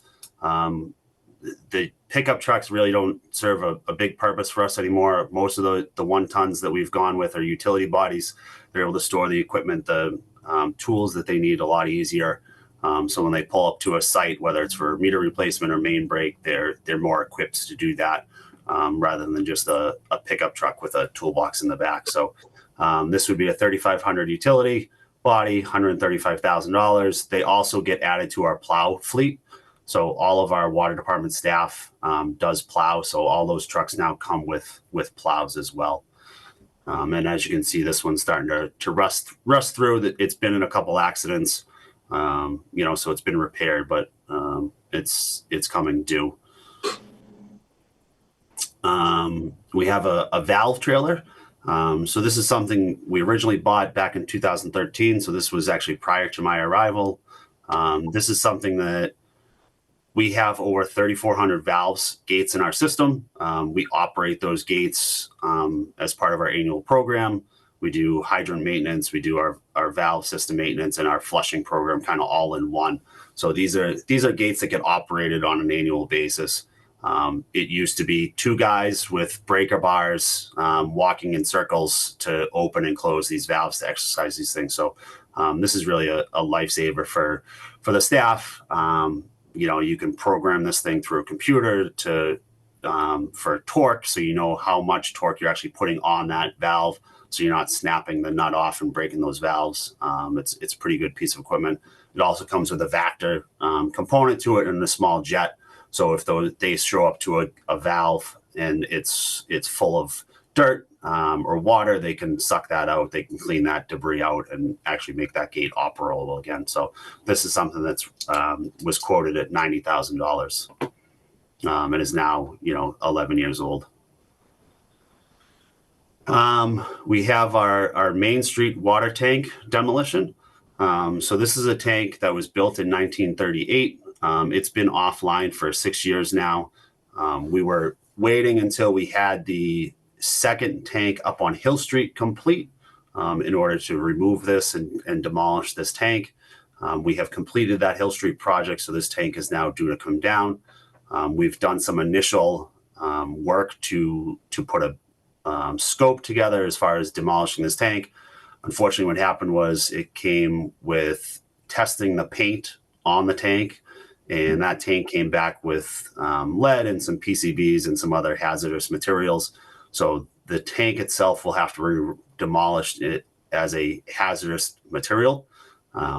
Along with that, we did some soil sampling around the site itself, and there's some contamination in the soil itself around that tank. So we're going to have to do some remediation on that site once the tank comes down.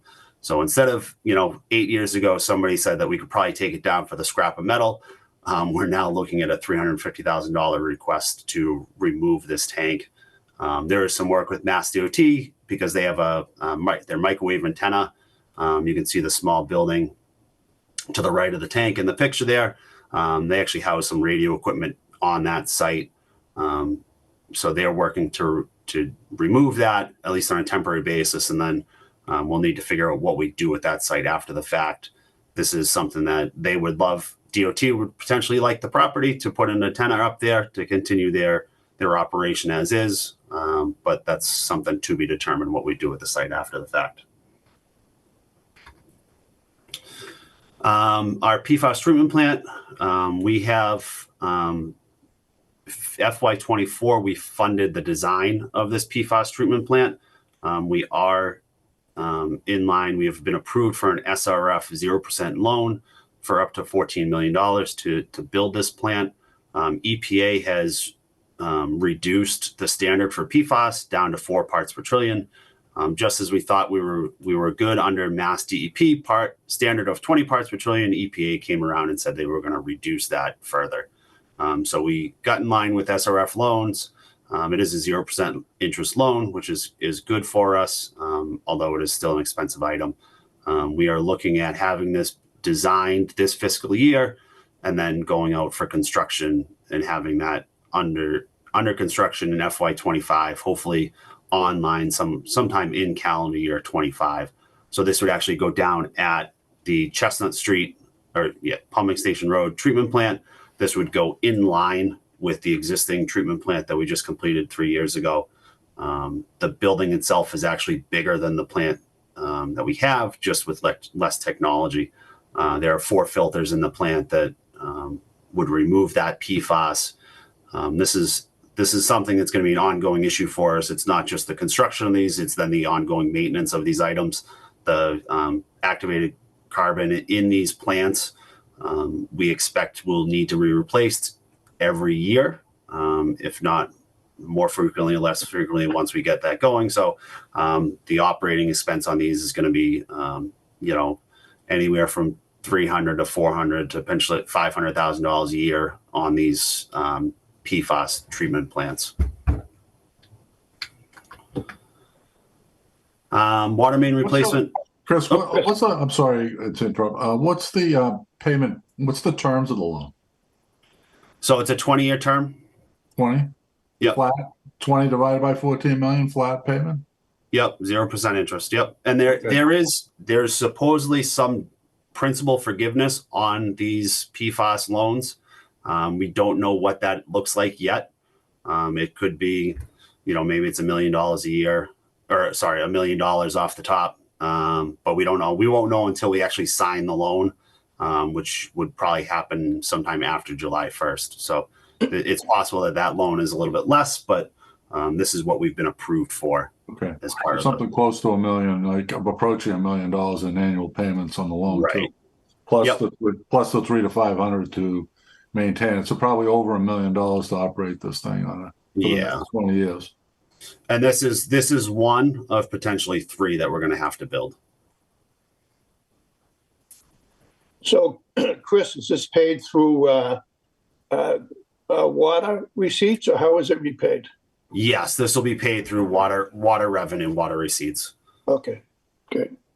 What would that amount to, Chris, in a bill? Is that a 2% increase, a 20% increase?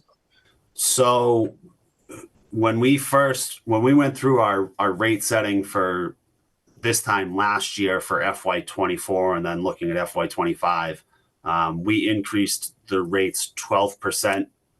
We did some restructuring, but we were looking at capturing an additional 12% of revenue for FY24 and FY25 to get us to this point where we could start repaying this loan in FY25. It's possible we don't have to pay it till FY26, the first payment, but we were looking at a 24%, 25% increase of revenue to cover this cost.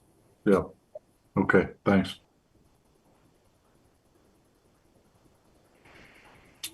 I think we got two things left. Something we've been working on are our water main replacements.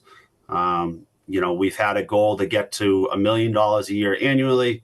That would, historically would have equated to about a mile of pipe a year. With the tank demolition on the docket for FY25 as well, we're requesting $650,000 for this upcoming fiscal year. One of the projects we're looking to tackle is under the Cassett Street Railroad Bridge. That is something that has been an issue for us. Seems to break once or twice a year over the last 5 or 6 years. So we'd like to not only replace that section of pipe under that bridge, but upgrade it as well. That's a small 6-inch asbestos cement water main, which is every time it vibrates and it sits in groundwater with the Excella train going overhead, it seems to cause failure for us. So it really does need to be upgraded as well. That 6-inch line feeds the entire east side of Foxboro, so everything on the other side of that bridge, it really needs to be upgraded to get more flow over there. So that's a project we're looking to undertake in the next, short term would be directly under the bridge, and then long term would actually be all the way out to the town line, Mansfield town line, and replace that whole 6-inch line. And then I think the last thing we have a Chevy Traverse. The vehicle driven by the water superintendent is a 2014 Ford Escape, so it's 10 years old at this point in time. It is a daily use vehicle, so we're looking for $50,000 to replace that. It should be less than that, but just not sure where that's going to go in the next few months from when we actually get to buy that vehicle. So we're looking for $50,000 for that. And I think that's all we have. That's it? Okay, any questions? Okay, and I assume on the enterprise side, there's not really a reason to defer.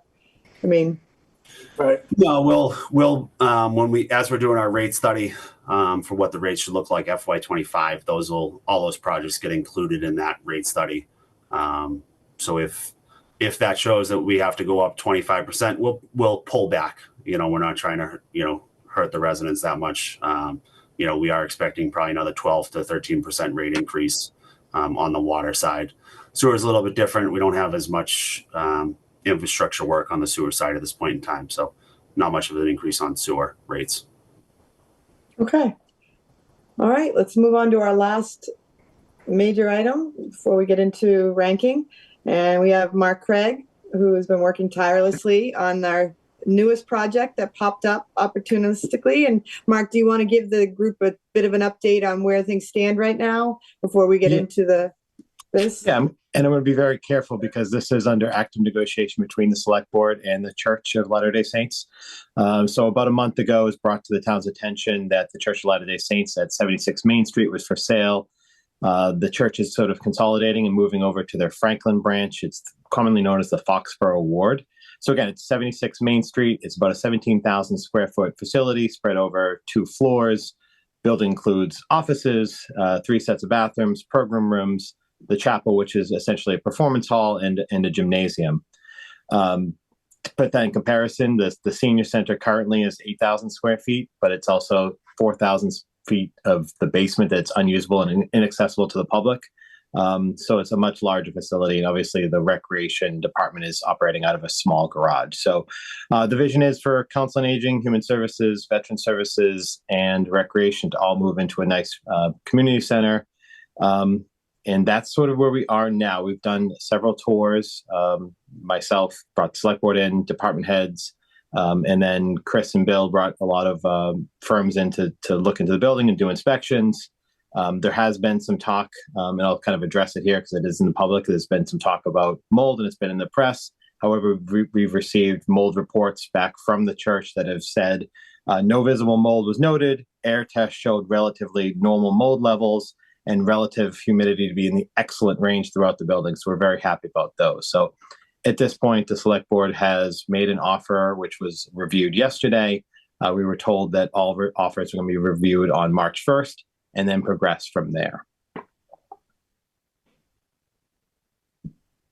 Great. So what we brought this forward because it is the value, and we wanted to make sure this project was considered by the CIP. We don't know that we will win the bidding war. If there is such a thing, we don't know what's going to happen, but we wanted to be in position. It would require because we can't pay for it out of pocket. Unfortunately, it would have to go for debt exclusion. So that requires both a ballot vote and a town meeting vote. So we are preparing to do that just in case, in hopes that we are the successful bidders. Yeah. Does anybody have any questions? Go ahead. I'm sorry. No, and I think we'll certainly know within the next week or so where we are, where the town stands, whether it has a chance or it's going to someone else. They did say there were other interested parties, so we are not the only bidders, unfortunately, that we're aware of. I mean, obviously, we don't know for sure, but indications are there are other interested parties. So I probably have two questions. One had to do with, in addition to the mold, I guess I've read some things about water. So the water table and any incursion there, I'd be curious about. And then secondly, has there been any estimates done on what we might have to do to the building once we had it? I assume you've taken us through the construct of the building, but if you were going to make it a workable environment, are we looking at $1 million, $5 million? What are we looking at? Do we even have a rough? I see Bill just popped on, so I'll let Bill sort of answer those questions. So the first question you had was relative to the water, table around the building. And again, as Marc said, Chris brought his guys down there, and we had Weston and Sampson down there going through, and we literally opened up all of the site drainage. I will say they haven't maintained the site drainage greatly, but it's working. So that would be one thing we would do a little work on, but we don't see really any money other than maybe some pump replacements that should be done. As far as the building, because obviously it would be, it's a 2-story building. It does not have an elevator. We would have to install an elevator to make it ADA, available for everybody. We also would have to add a generator to the building, again, to make sure that the elevator operates and that life safety works. And then other than that, it would be, a question about what happens in the future relative to sewer versus septic system. But that's an open discussion at this point. But the two items I just mentioned, it would need a generator similar in size to what we did at the Taylor School, which a number of years ago cost us about $133. So I'd say that's probably closer to $170 nowadays. And the elevator is probably in the $150 range for a 1-floor. 2-floor elevator. So again, it would be similar to what's in the town hall. Those would be our initial costs. The way the warrant article is written, it wouldn't allow us to add those numbers to whatever, if we were successful on the bid, as our total cost that we would be asking the town to fund. So you wouldn't anticipate any major interior redesign or anything like that? No, there's maybe a little bit of cleanup as far as painting and stuff like that. Okay, the walls, yeah. Everything else is in really good shape, and okay. There would maybe be a division of the main. There's the area where the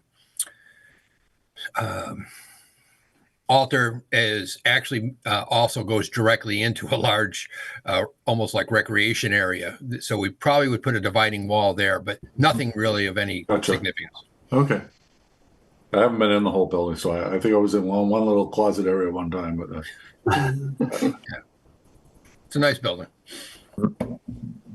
Great. All right.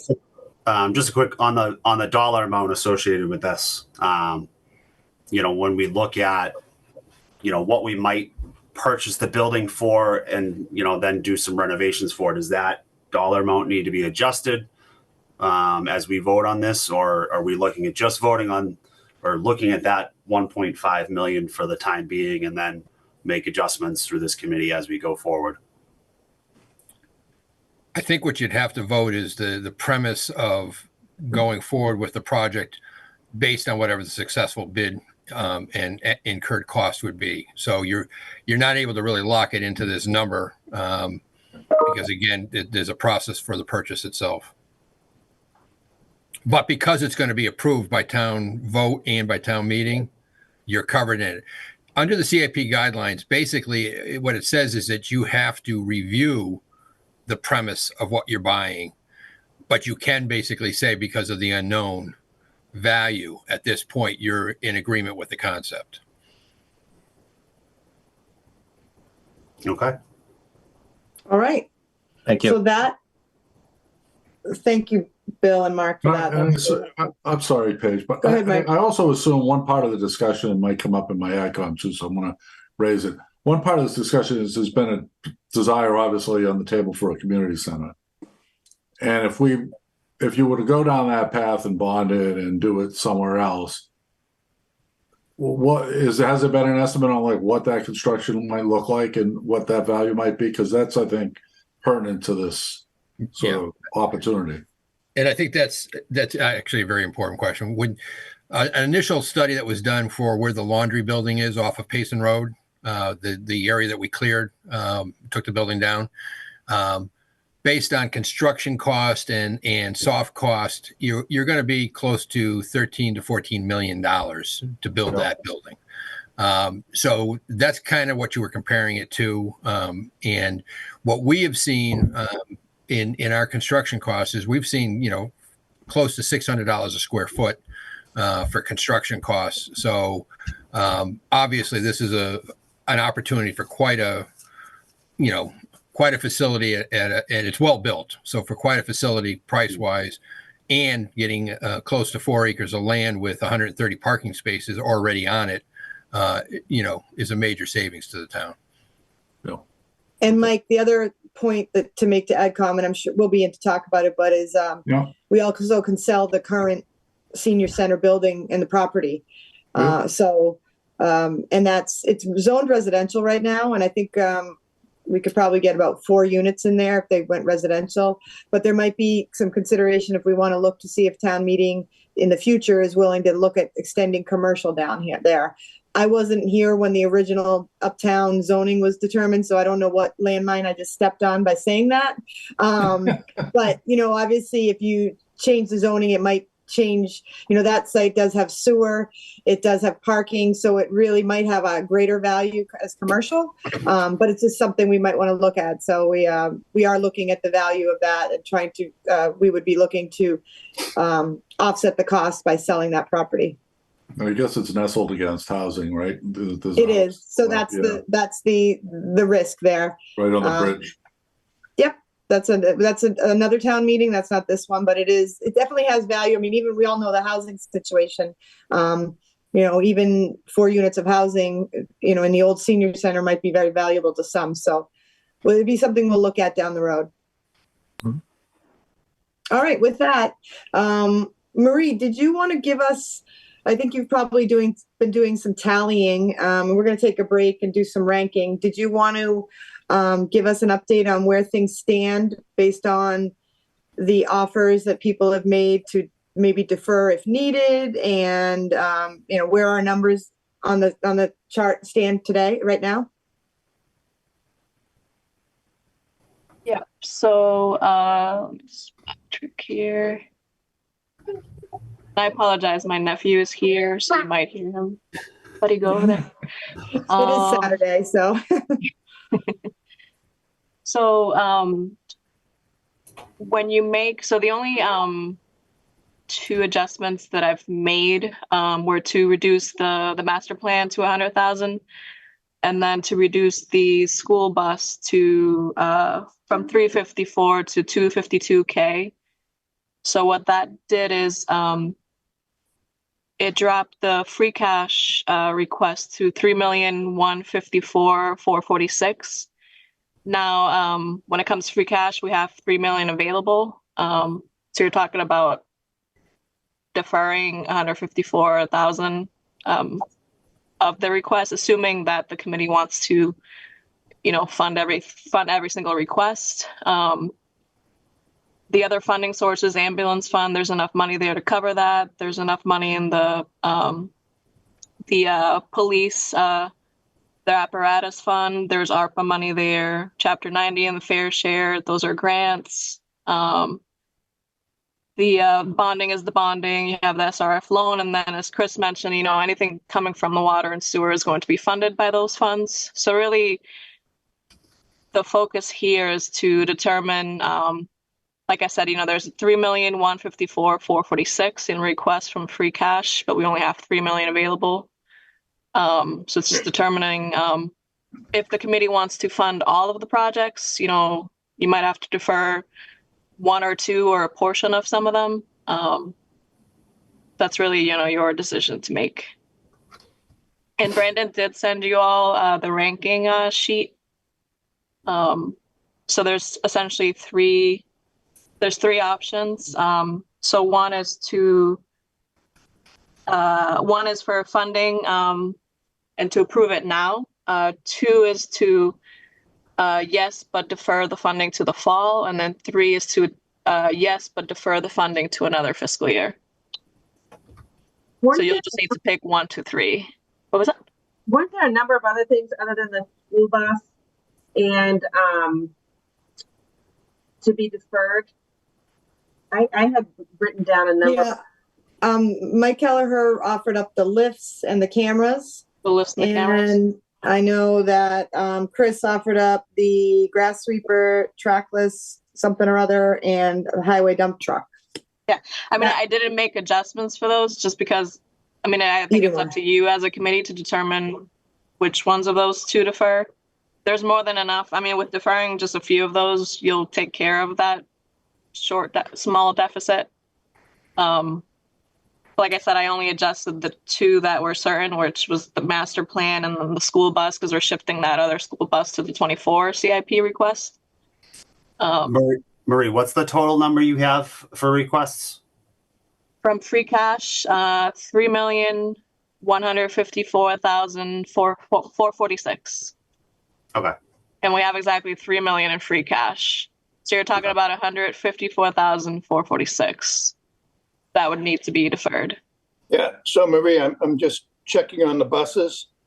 Yep. I thought with the one bus for the FY24 capital, there was only going to be one bus for FY25s. Yeah. So, but where the free cash that's being used is not, it's not changing. FY24 and FY25 are all being funded from the same free cash. So you just roll it, okay, right? Yeah. Yeah, that's what I thought. Yeah, so you still have just the 3 million available. Marie, do take us through that. What's the difference between funding now and funding in the fall financially for you guys? So anything that you fund now would be funded from the current year's free cash certification, which is the 6.7 million. Okay. Anything that you defer to the fall. So when we close our books at the end of June, we go through the Department of Revenue and have our balance sheet certified, and that results in a new free cash number. So you would essentially be using, right now we're using last year's free cash. If you defer anything, we'd be using this year's free cash. So you would have to have a special town meeting sometime in the fall or after the tax rate is set to be able to use the newly certified free cash. But one just reduces the other, right? If you use it now, it just reduces the certified cash on 630, which then makes less for the fall, right? I don't know. Maybe I'm playing with semantics. I'm just trying to understand municipal capital. Yeah, your free cash essentially expires every June 30th. So any votes that you do from July 1 to June 30th get pulled from that year's free cash. But then you have to go through the process of getting your free cash recertified after you've closed the books for this year. Right. But yeah, I mean, it's all what you use now does affect, next year's free cash. Like I said, assuming we do have, I think, enough money to play with this year. With free cash, it's good to target it for one-time funding such as capital and, building up your reserves, things like that. Like I said, it's up to you as a committee to determine which projects you would like to defer. On the replacement lift, I wasn't sure whether we ended up deferring to November or deferring to next year. We haven't done either. It's still on that's one of the ones. The only thing we deferred on Marie's spreadsheet is the master plan by 100,000. And then the school bus went from, I don't have the original number, but it went down to 252,000. 252. Yep. From 354. 354. Yeah. So those are the only two adjustments. We still have the lifts, the cameras, and then the grass sweeper, the trackless thing, and the dump truck. Those are kind of all willing, and that's obviously a lot of. We'd be going way under if we did all of those. The other thing that appeared to me, it wasn't said by the chief, but the maintenance trailer looks like it sort of accelerates a profitability, but the profitability is not out there for 2 or 3 years. Like it, it's a good thing to get up free. It's freeing him space, but it's not necessarily improving economics, at least for the next couple of years. Well, it is in that, if the longer we delay it, the longer it takes. And I think, there is such a demand out there. So it's like that one seems to be, we do that now so that in a couple of years, we are seeing increased revenue and we are benefiting by taking stuff off site. And I think I think we'd be doing the lifts. He'd rather fund the trailer than the lifts because time wise, he has another year on the lifts, but we want to get going on the revenue generator sooner rather than later, and again free up the space. Right. So I gave the lift a 3 in your terminology, or Marie's, Brandon's terminology. Mm-hmm. So 3 takes it to another year. That doesn't do the fall. Let me look at what the 3 would bring it out to fiscal year 26. Yeah, that would be a long lead time. Right. That would not be the fall. Well, that's why I raised the question. I thought, in what he said it could wait a year because they had enough parts, whatever. It's just something that. I think Owen said it could get certified. He expects to get it certified for 1 more year. That's the big thing with those lifts is once they don't get certified, they're done. They're out of service. So, he expects to do that 1 more time, and then that probably brings it to end of life, and we would need to, whether it's in approve the funding. And again, these things have a lead time too. So that's we waited almost 6 months to get the lifts when we ordered the same lifts. So if we put it off to the fall, they may have them by, July of 2025, which, brings them back around to when he would need to get those recertified again. So, I think the question is, do we, we have 3 million in free cash to spend. If for my 2 6-wheel dump trucks with Sanders, if I drop those down from 320 to 290 and reuse the slide-in Sanders, and then we defer the lift for the mechanic for the public safety building, we're under 3 million.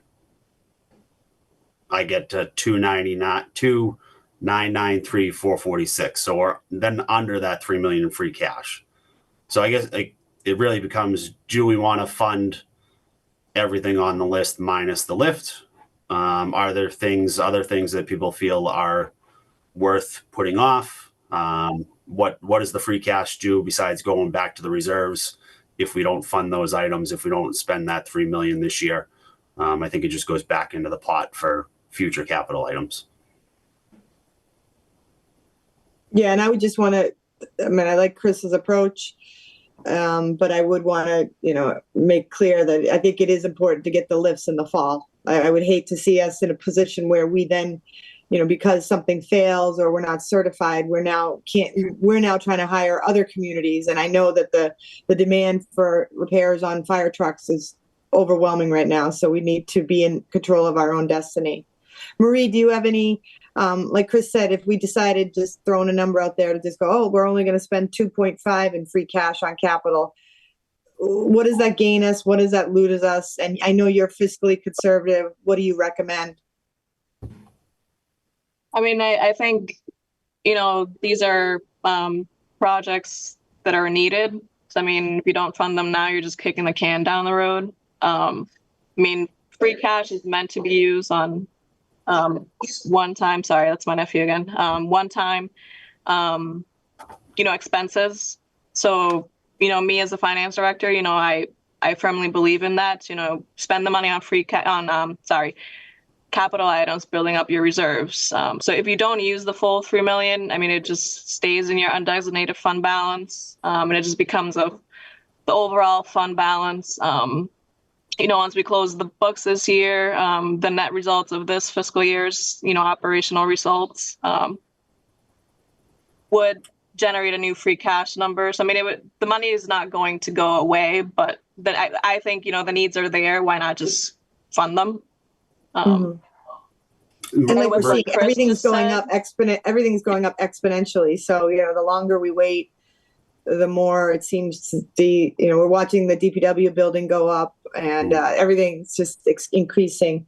Vehicles have gone up through the roof, so it just seems that if we have the money and it's a verified need, then it seems prudent to spend it now and take care of it rather than just kicking it down the road. Marie, just to clarify, the 3 million we have for FY25 requests, that's independent of that supplemental FY24 list that we have. That's correct. Yep. Last year. Okay. Yep. Yep. So I've taken into account the 685 that we're using for the operating budget. There's just shy of 900,000 for the FY24. After shifting the school bus to that request, there's money. So there's the 3 million for this. There's money for the fire stabilization fund transfers. There's money for the stabilization fund. So I've taken into account, I have a running tally on my end of everything that will come out of free cash, and this 3 million is a solid number that's available for 25. So I think, the other thing that I'm, as I look at my equipment list here, if everybody feels like, what police has put forward, what fire has put forward, what public safety has put forward, what the schools have put forward, and we feel like all of those should be funded, that trackless unit for 235,000 is, kind of replacing multiple pieces of equipment, but we have sufficient equipment to get through, next winter if we needed to get through next winter for sidewalk snow removal, that type of stuff. I would be willing to pull that trackless unit and remove that $235,000 request for this fiscal year and push it off another year. And that gets us down under 200, it gets us down to almost 285,000. Or sorry, 2.885 million. Sorry. Is that still deferring the lifts though? No, that would be keeping the list. Yeah. So that would be keeping everything that was proposed, with the exception of that one trackless unit. Okay. The master plan reduction down to the 100,000, the school bus reduction down to 252. Yeah. Okay. Where Amy, does this after the FY24 and FY25 projected use, where would this leave us for free cash? What would the balance be?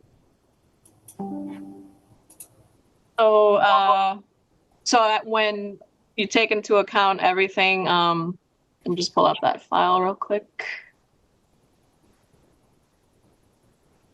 So the practice has been that once we have everything put together, we leave about $1.5 million left unspent at the end of the fiscal year. And that is to make sure that you have a starting point for any needs in the subsequent fiscal year. So we had 6.7 million to begin with. When you take away although now this will be, if I make those adjustment that Chris just said, it would drop. So we would need 2,818,446 from free cash. Actually, no, sorry, 1 second. The lifts was 110,000. So Chris, you proposed to remove the trackless tractor, but keep everything else? Right. Okay. That lift he had at 101. 101, okay. Yep. So I'm missing that one. And you got the cameras in there, Marie, the 39,741? I do, yeah.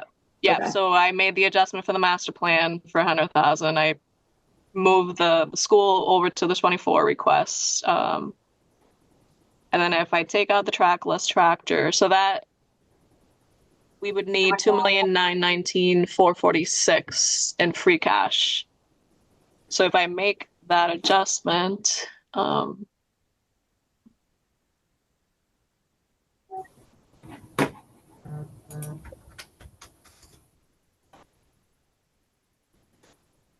for the FY24 requests, I have the number in front of me. That number is 922,702. So between the two fiscal years, you're looking at 3,842,148 in capital. So the net of that all, so that 6.714 million goes down to 1,653,000. When you take into account the other transfers that we have to do for the fire stabilization, the opioid stabilization fund, and then a transfer into our general stabilization fund for reserve purposes. So we go from the 6.7 to 1.6 million. So you're basically 153,000 over your minimum. Yep. And again, that minimum was for what, Marie? Okay. So we leave $1.5 million. I mean, it's not a good practice to spend your free cash down to zero.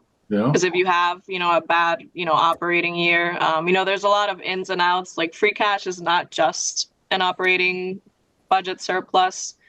It's the portion of your unreserved fund balance that's available for appropriation. So after you take into account any, at the end of the fiscal year, if you have any outstanding bills, any outstanding contracts, we're able to encumber money for those, to pay for those things. And free cash is a component of that fund balance. So it's not a good practice to spend it all the way down. So you want to leave yourself with a starting point, just because, as you all know, we do rely on free cash heavily for our capital. We do rely on free cash to pay for the debt service that we have that was done within the levy. And then obviously, you want to have money there to, continue to build up your reserves to stay in line with our financial policies. So we've had a practice. It's now been 5 years now where we try to leave $1.5 million of free cash at the end of every year. Is that policy that you just referred to? Is that that all the departments had agreed to, that 1.5 million? Sorry, what was that? Cut out a little bit. What was it? So the policy that you were just referring to, is that what all the departments had agreed to, that 1.5 million? That's the other piece of it, the recharge, which is a 2 million. That's the other one of the other financial policies that we have. So that's outside of this. This $1.5 million was an internal decision. Going back to when I started here, between the town manager and finance. So it's more of a practice than a policy, Marie. That's correct. Yep. Yeah, and so there is an opportunity here that the FY24 is going to recharge free cash a bit also. Am I wrong? Or? Assuming, we still have 4 months to go. Yeah, we just have to, like I said, it's not just operating surplus. There's a lot, departments could spend 100% of their budgets. We Yeah. could have, a lot of, encumbrances at year end that we have to bring forward. So it's hard to predict what we will have available from free cash, which is why it's good to leave yourself with, at least a starting point. Just because, like I said, we do rely on free cash for capital. And as you see, we're talking about millions of dollars here. Yeah, no, but what I guess I'm trying to get at is if we agree to spend it down to like 1.6 or something, 100,000 over. Yep. It's not going to be that we're going to wake up by year end and find that we're down to 1.2 or something. It's more likely that it could be goosed a little bit higher. Or maybe I'm wrong totally. Yeah, no, you're right. I'm right. Okay. Marie's not going to let us do that. Marie keeps us on a tight leash here. I'm not trying to get it down to zero. That's my point. I'm just trying to understand the mechanics here. There's 4 months left. There is an opportunity that we have more revenue come in than we expend. We can only expend what we've authorized. So if the revenue does come in a little high, we end up with a $200,000 plus or $1 million or whatever it is, that's going to push the free cash back up a little bit. I think there's always a lot of discussion about free cash at the select board level. So I think what Chris is proposing is very sound to get the number under 3 million. I think the optics of that is very positive in terms of discussions that happen relative to this issue. Great. So is there anybody who has any concerns about this? Right. So again, that would be keeping the master plan would go down to 100,000. The school bus would go down to 252,000. And then the Trackless would be reduced by 235,000. And that would bring us, Marie, to $2,919,446. Leaving about 80,000 surplus. 80,554. Okay. Any concerns about that? Is everybody comfortable with this approach? Does anybody need more time? And do you want to submit your tracking things, or do we want to just move forward as proposed? I'm fine with moving forward as proposed. I have one other observation though. Like as I look at the 5-year-old plan, it looks like it just gets lower and lower. It looks like it's almost front-end loaded, or I mean, is it realistic out in year 2, 3, 4? I mean, it looks like it's just waning, and you would argue if that was the truth, you would argue to push things out because it would flatten out the overall spend. But I can't imagine that these numbers are remotely close to what's needed, especially given the deferrals and stuff. We asked departments to project out 5 years. But, as, you've heard from DPW and police and fire, the cost of everything just goes up through the roof. So, these are essentially just starting points. But, the numbers will continue to change. Something unexpected might come up. We might need a major repair on a building. A truck might break down. Like, you just kind of never know. But you at least have a plan, a starting point, and then you adjust it every year after that. Mm-hmm. And as you'll see in fiscal year 26, based on what was submitted, the free cash request for fiscal year 26 is at $2,111,000. FY27 is at 1.9 million. So with keeping that in mind, it's like I said, it's good to leave yourself with some free cash just in case something comes up. But if an emergency comes up, where would that money come from? Free cash. You don't want to put yourself in a situation where you don't have the money to deal with an emergency. Mm-hmm. So that's sort of where that 1.5 million comes from. Like I said, the town does use free cash. For the most part, for its capital. We don't borrow as often as other municipalities do.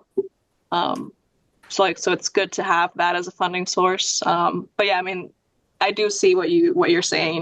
The 5-year plan does go down as you go out into the further years, but these are estimates in some cases that are 4 years ahead of time. Yeah. And the cost of a truck today could be 5 times greater 5 years from now. You just never know. I can take some blame for that, Mike. It looks like FY 28 and 29, year 4 and 5 on the plan. I'm short vehicles. So I can take some of the blame on why that number. Yeah, I'm not even accusing it. I'm just observing that it's going down. I don't think it's realistic. I mean, particularly given cost inflation. I know you must be spending 30-40% more on tractors and equipment than you were, 4 years ago. I mean, I'm on a board of a golf course and I have the same problem. Yeah, costs are going to the roof. Those 6-wheel dump trucks, 2019, 2020, we were buying for $185,000. Yeah, and they're $320 now. So yeah. And it was a 1-year increase. There was no small. It was not incremental. It was just it went from 185 to 320 real quick. Yeah. Gotcha. Okay, so do I have a motion to approve the CIP spending as discussed, which I'll just say it again, just to be clear, reduce as printed on the CIP evaluation sheet, reducing the master plan update from 200 to 100,000, to reduce the school bus from 354 to 252. Yep. And to put a Trackless MT7 from 235 down to 0 for a total of 2.919446. I'll take that motion. We'll make second. Okay, Mike moves it. Chris, you second? Yep. Okay. We're going to do roll call. So I'm going to start with Amy. Aye. Dennis?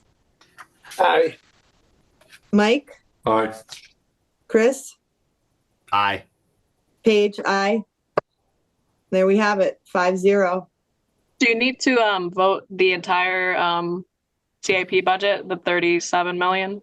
Okay, sorry about that. All right, so I was just going to send it to you just to make sure. I don't want. I think in the past the committee would vote for the entire. Okay. That way we cover the enterprise funding and all the bonding and everything else as well. Yep. Okay, so Marie, what is the grand total for all CIP requests? I'll share my screen to make it easier for you. Can you see these numbers here? A little bit. They're kind of small. Can you zoom them? I can kind of, but I could if I stand on the other side of the room, I might. Is that 37.9 now lower? Oh, it included. Yeah, now we can see it, Marie. Yep. So I also adjusted the DPW to 16 million.